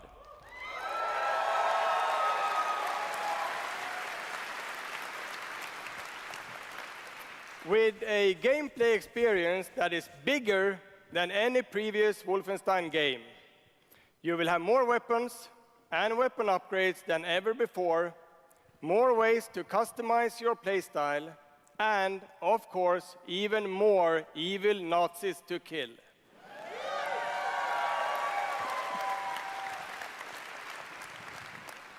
And in Youngblood, you can kill those Nazis with a friend. Exactly, dude. Yes, Wolfenstein is going co-op.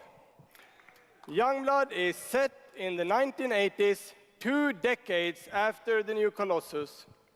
BJ Blazkowicz is missing in Nazi-occupied Paris, and it's up to his twin daughters, Jess and Soph, to track him down. In Youngblood, you can still play by yourself, or you can partner with a pal to double up on shooting, stabbing, and killing Nazis. This guy. Check it out.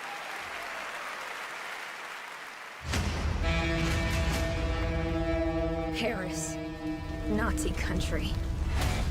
That's where Papa is, so that's where we're going.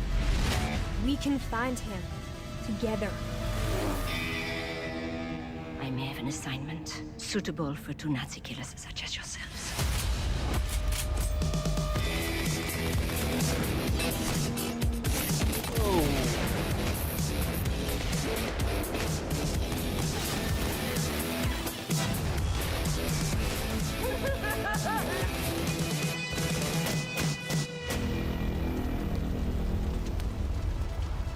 Let's do or die, sis.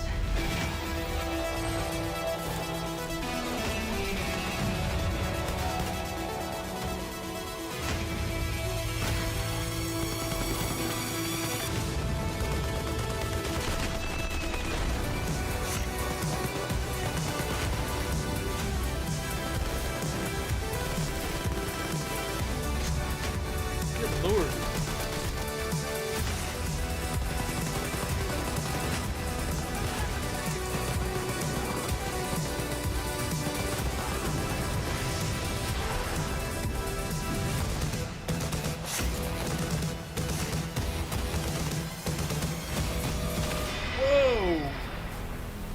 Holy crap. You can just enjoy life for a second, Jess.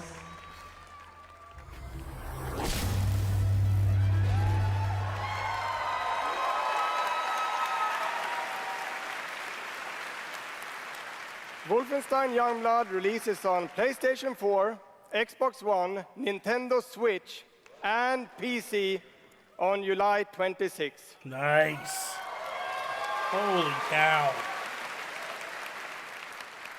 And if you can't wait, stop by our E3 booth to play this week. Thank you.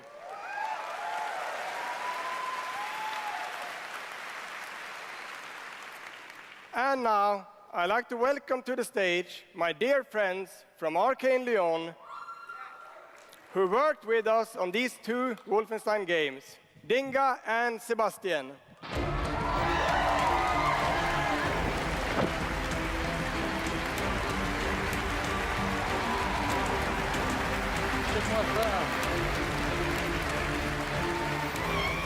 I know, it's good to see Switch getting D&D.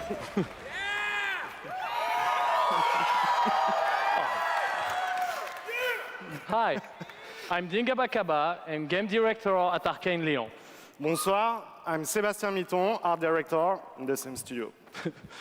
So, along with partnering with our good friends at Machine Games on Wolfenstein, we've been working on other projects at Arcane Lyon. And tonight, we're excited to announce our latest first-person action game. It's something innovative, stylish, and different from anything we've done before. Let me begin by saying bienvenue to the frozen island of Black Reef. This is a place of mystery, where looks can kill. The game takes place during what we say in French is a période de folie, a time of madness. And now that we've given you a small taste of the world, let us introduce you to our two deadly rivals, Colt and Juliana.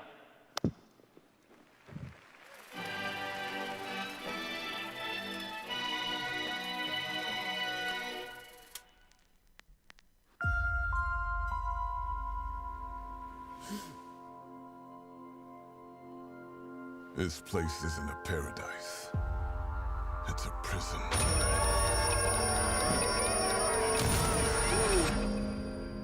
Out here, we're trapped. We're free. In this endless, eternal cycle. Sounds like the dude from The Walking Dead, Telltale game. Lee?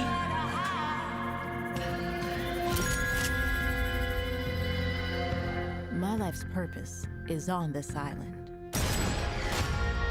And I can't let this go on any longer. The more days I repeat, The longer that I'm out here, the more certain I am of what I have to do. The only way to protect the cycle the only way to break the cycle is to kill you.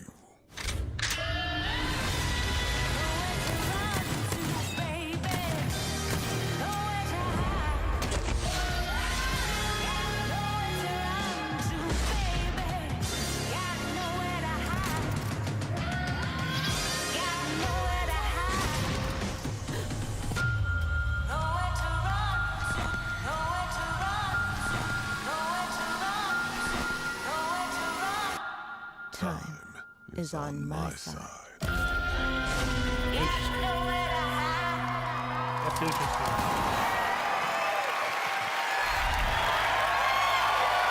That looks pretty cool.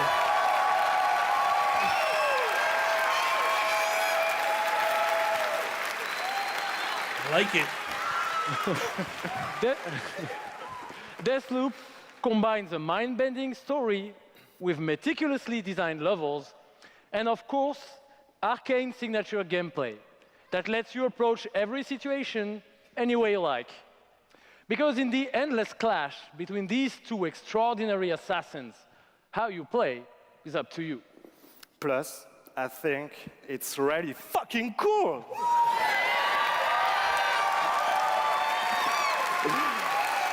Excuse my French. Yeah, maybe you should have said that in French, actually. Maybe not. But it's also pretty fucking true. Because we will take you on a trip unlike any other, and we really hope that you enjoy the ride. Merci beaucoup. Thank you very much. Nice. It's a wonderful way to get away from all the pressures in life. I think the sense of community has really helped me as a person because I'm typically very isolated. I was gonna say that, Joey. She did seem like she was bored to death. It's brought me out of my shell and stopped being an introvert. I could like be a hero and do all these things. You find really creative, really fun, really talented people. Meet people who are in my group that I've only known as a character. Probably made more friends online than I have in real life.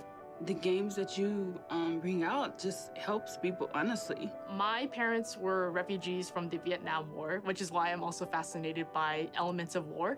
Playing these games just kind of put me out of the worry and the stress.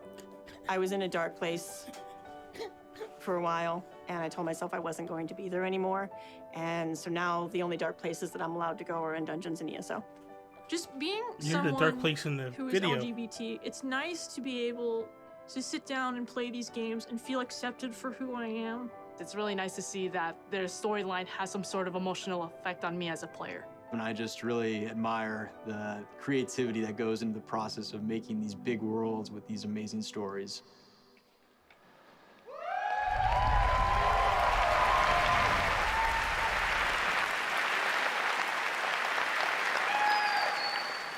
Building these fantastic worlds and telling these stories comes from a passion to deliver the very best experiences for our players. Hi, I'm James Altman, Director of Publishing at Bethesda.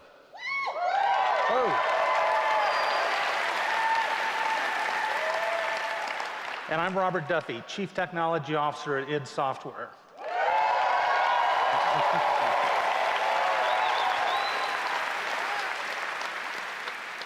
Tonight we have some exciting new technology to show you that can dramatically improve gaming for millions.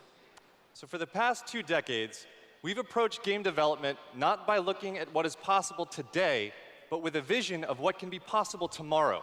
And at Bethesda, we're proud of our legacy of innovation, where again and again we've changed the industry. We were the first to use physics-based engines for sports games. We were groundbreakers with Go Anywhere, Do Anything, open-world RPGs. We are the inventors of the first-person shooter, which is now the world's most popular form of gaming. We are pioneers in downloadable content and the first to bring mods to consoles. And actually, since we first brought mods to consoles in 2016, there have been 1 billion mod downloads for Fallout and Skyrim.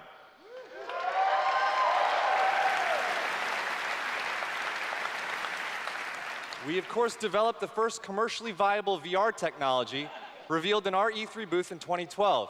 Yes, that is the original VR headset, held together by tape and worn by our very own Tim Willits. Good God. And of course, we are well known as developers of best-in-class engine technology with our id Tech engine.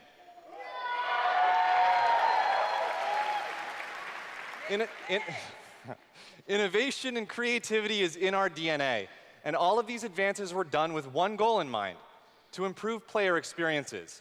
So tonight, we have exciting new technology to announce. We're going to show you the result of years of research and development. Cutting-edge game engine-based technology we've developed specifically for game streaming. Now, we'd like to introduce you to Orion.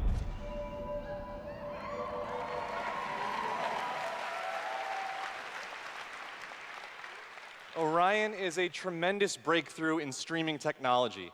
It is our name for a group of patented technologies that optimize game engines for performance in a cloud environment. Orion can work with any game engine and will improve player experiences no matter which game you're playing or whether you're streaming on Stadia, on xCloud, or another streaming platform. So, how does Orion work? The exciting game streaming services you've been hearing so much about have largely focused on hardware solutions to address the complex challenges of streaming. There's a lot of words. We used our expertise in developing game engine software and took a different approach. By incorporating Orion technology at the game engine level, we're able to stream game content up to 20% faster per frame, leading to a dramatic reduction in latency. In addition, an Orion-enabled game can stream with up to 40% lower bandwidth. And happily, for game developers, Orion technology is easy to integrate with your game build with our SDK. But what does that mean for you? It means that streaming games will be faster and better with Orion. And Orion substantially reduces the cost of streaming for players and for publishers. So it won't matter if your friends and family are sucking up all the bandwidth, or if you live far away from a data center. With Orion, you'll still be able to stream your game at max settings. Damn.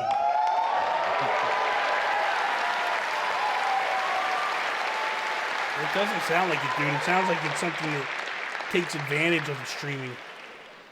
And Now, it's going to help the any streaming new services. computer technology, one must ask the question, can it play Doom?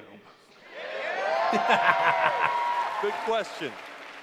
Can it stream an unrelenting, fluid, first-person shooter with native 4K resolution at 60 frames per second? Let's see.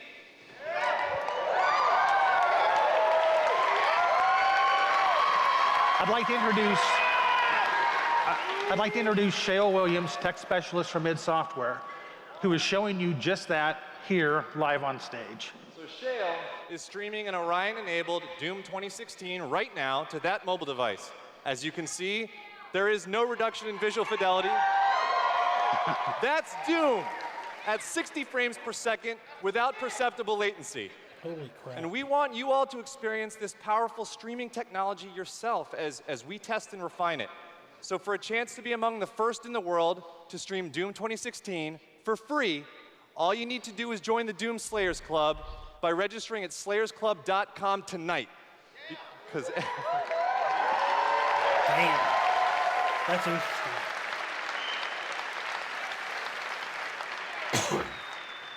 everybody could use a little more Doom in their lives.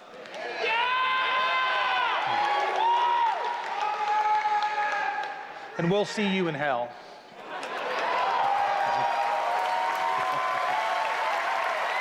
That's definitely going to change gaming.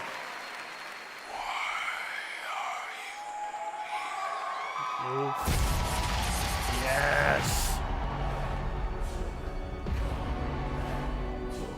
What you interfere with now is bigger than you can imagine. If you continue, you will bring down the heavens' wrath. It is written. It is their time to give penance. You are but one man.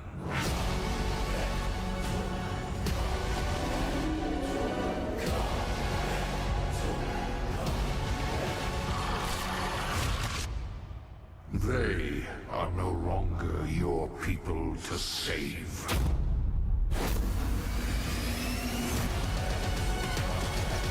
Good word.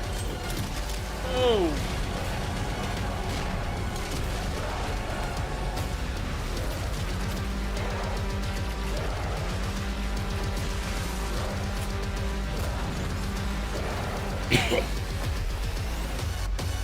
Oh, man.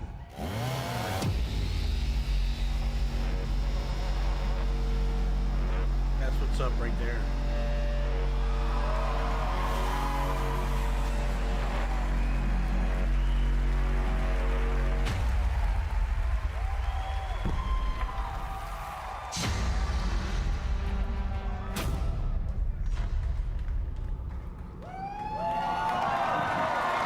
Holy crap.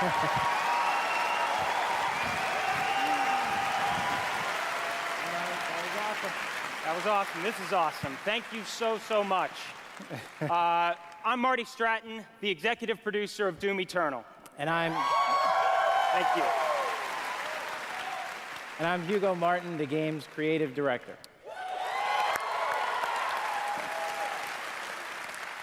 As you just saw, we're not just building a world for Doom, it's an entire universe. Earth is on the brink of annihilation. It's being consumed by demons, and your crusade to save it will take you across dimensions, to locations never seen before in Doom, from heaven and hell to the Sentinel homeworld and beyond. Yeah.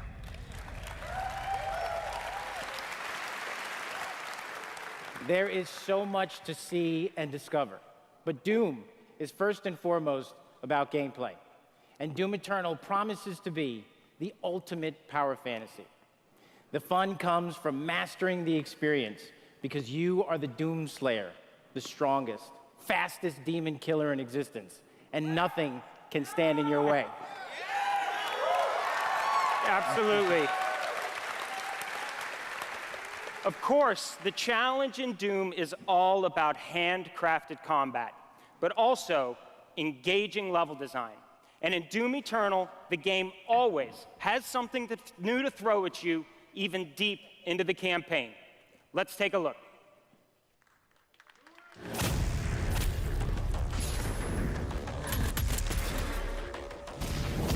Ooh. Oh!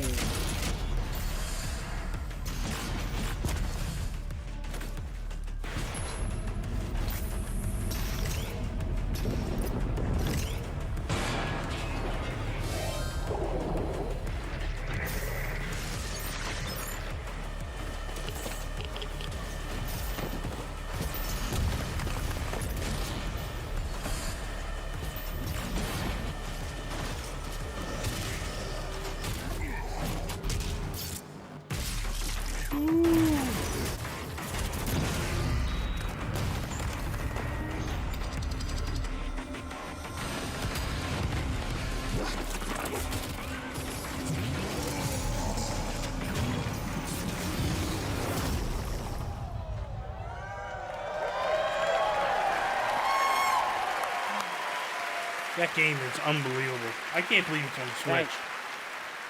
You know, it's so important to us at id Software that every aspect of the gameplay has real meaning to you, the player. Every enemy is different, every weapon has a purpose, and every decision you make really counts. The only path to victory in Doom Eternal is to aggressively control the fight with amazing agility, powerful guns, and critical resources. That's right, I'll tell you, we absolutely can't wait for you to play it. And some of you won't have to wait too long. If you are lucky enough to be in the room tonight,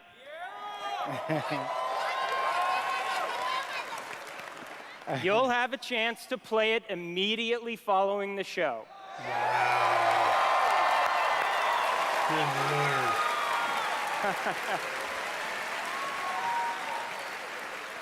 And for those not here, but at E3 this week, we'll have Doom Eternal playable in the Bethesda booth all week.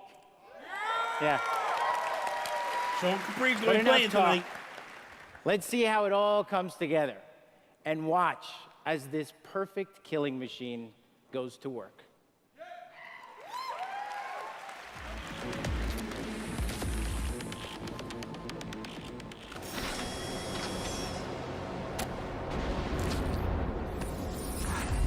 Charting a flight path to Mars. Calculating thrust vectors. Launching in 3, 2, 1. Approaching planetary entry phase. Prepare for turbulence.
crap.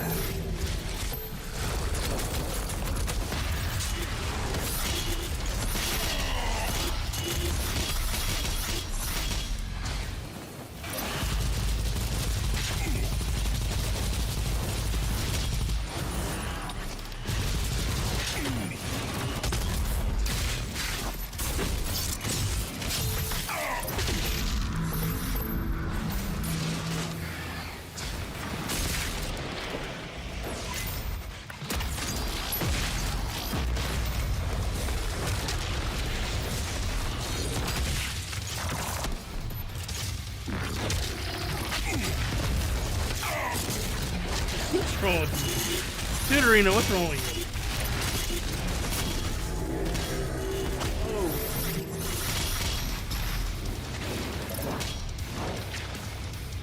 This game is so fast, man.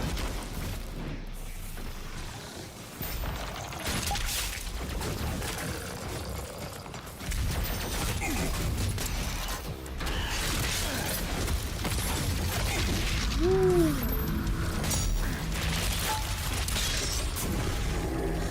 Oh, man.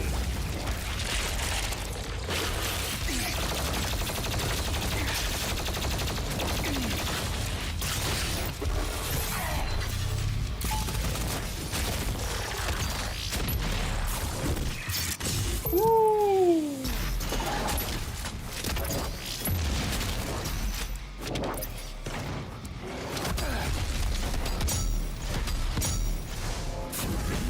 Oh, wow.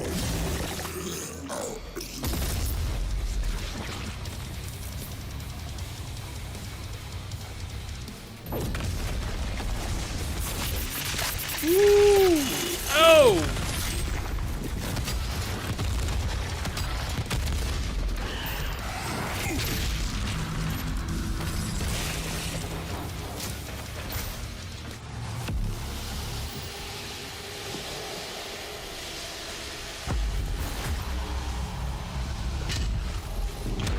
Oh my God.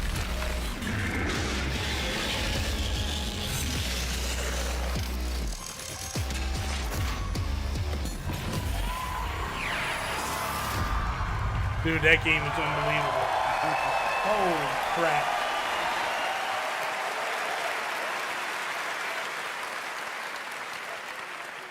Thanks.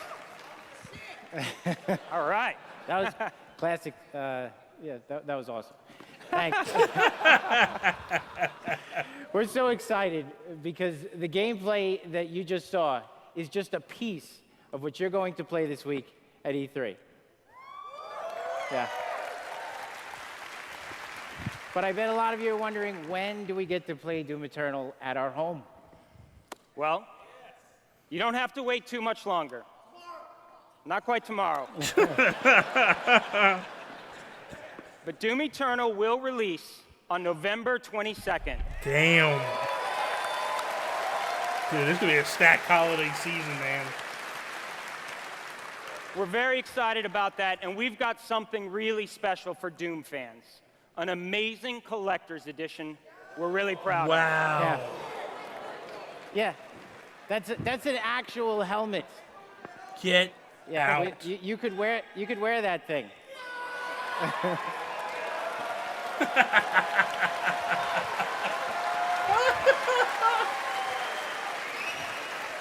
This guy's already got it. That's right. Already a badass. He's already got one on. All right, well, we've got one more thing we know that you've been waiting to hear about. Our totally new Doom multiplayer experience. We call it Battle Mode.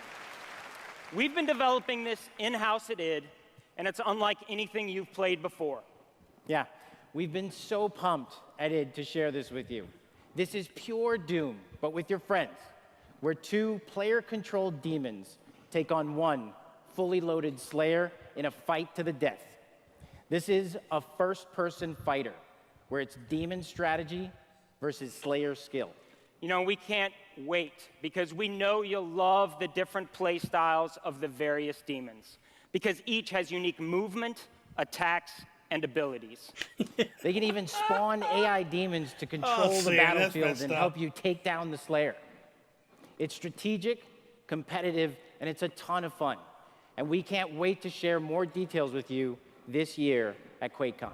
That's right, a lot more to share at QuakeCon. But before we go, we do want to take a first look at Doom Eternal's new multiplayer. On behalf of our amazing team at id in Dallas and Frankfurt, Germany, we want to thank you all so much for your support. Thanks, everyone. Thank you.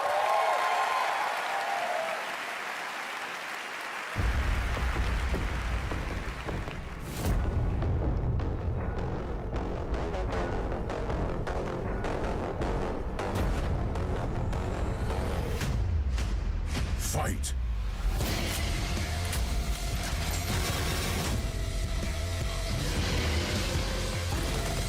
Demon health critical.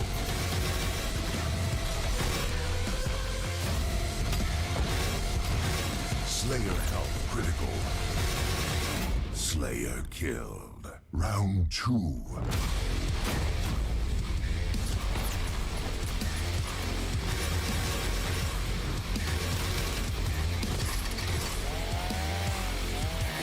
Whoa! Holy cow. Demon summon. That's crazy.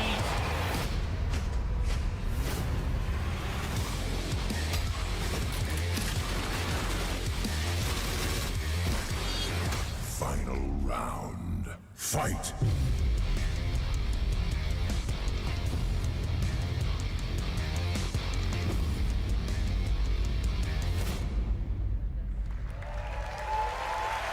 This is a good press conference.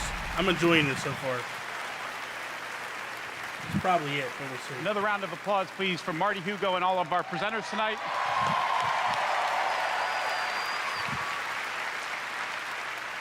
And for everyone at our studios around the globe that have worked so hard on the great games you've seen tonight, we say thank you. 2019 marks 25 years of Doom. So, to celebrate, we will be going all out with Doom at QuakeCon this summer. We're adding a whole host of panels and activities dedicated to Doom, which we call DoomCon. Yeah, see what we did there? We took out the Quake and put Doom. We hope you can come hang out with us in Dallas at our inaugural event in London. If you can't, please tune in online. Until then, go to Bethesda.net for more info on all the games you saw tonight. If you're here at E3 this week, we'll have hands-on with many of our games, so be sure to stop by our booth. In the meantime, thanks for playing, thanks for watching, and thanks to all of you for being part of the Bethesda community. Have a great night. That was good stuff, man. They had a lot of good stuff tonight.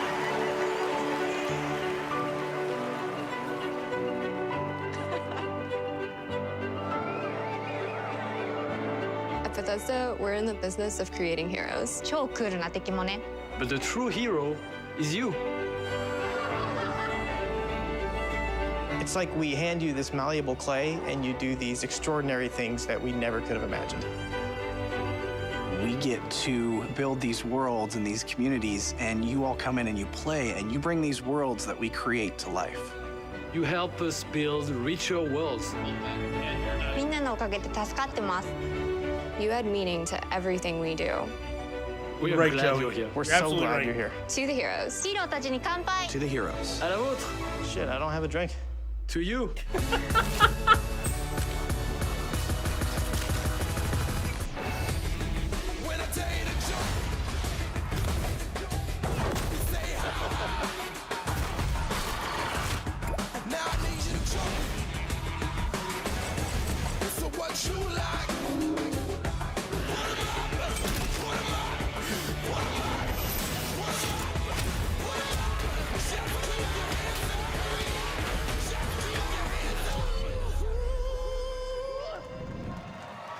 Damn. That's crazy. Good show. Damn good show. All right. So, here's what we got. We still got a little bit left before Tuesday. I have 2 more prediction episodes going up. I got Danny Ward, which will be going up tomorrow morning. He's from Switch Island. And then tomorrow afternoon, I have N64 Josh. The episode I did with him is going up as well. Those are Nintendo prediction shows, conversations that we've been doing here over on the channel. So those two will go up tomorrow. Then tomorrow night, I am actually doing an episode of Planet Nintendo Podcast. And then Tuesday, starting around 10:30 a.m. Eastern Standard Time, I will start streaming the Nintendo Direct. We're going to stream the Direct. And then from the Direct, we will start doing chats and stuff. Like I'll have people coming on and talking while Treehouse Live is going. So it should be a good Tuesday. Should be a good couple days left here. I am excited about Ubisoft because Ubisoft can do a lot of amazing things. They've always had some great conferences, and that starts tomorrow at 4 o'clock, but I won't be able to stream that one, unfortunately. And then Square Enix is tomorrow night. I will probably be streaming that as well because that's going to be some amazing stuff. I would love to see Tomb Raider come to Switch. I would love to see Kingdom Hearts come to Switch.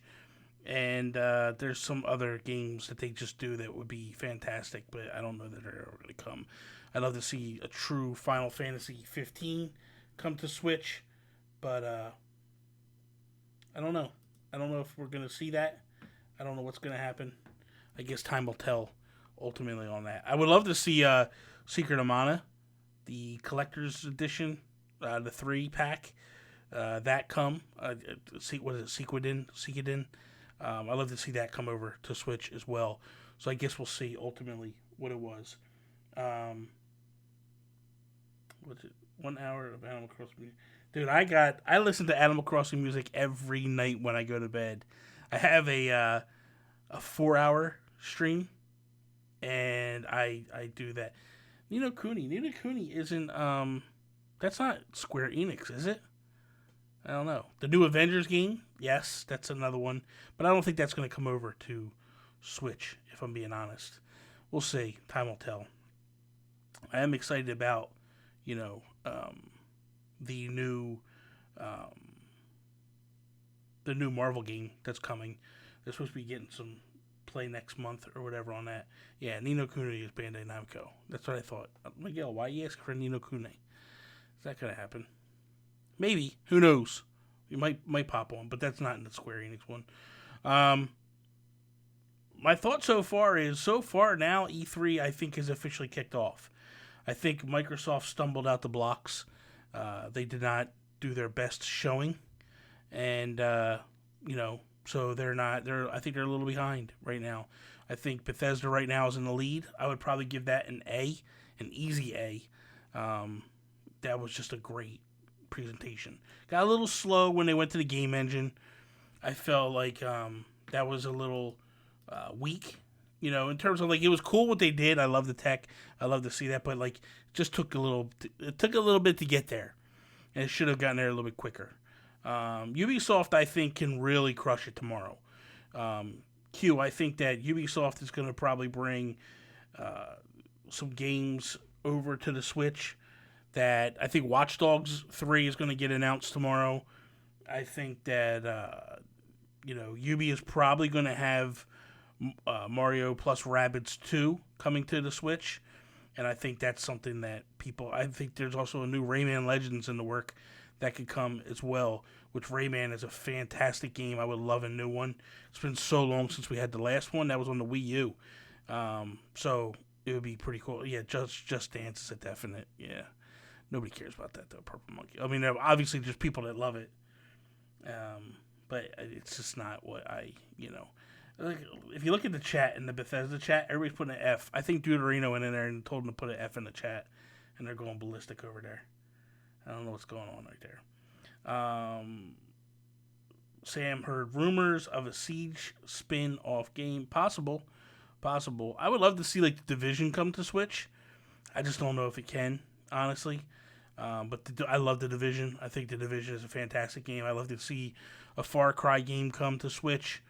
I don't think that's going to happen either, but who knows, honestly. I mean, dude, I've been playing Assassin's Creed 3 on Switch.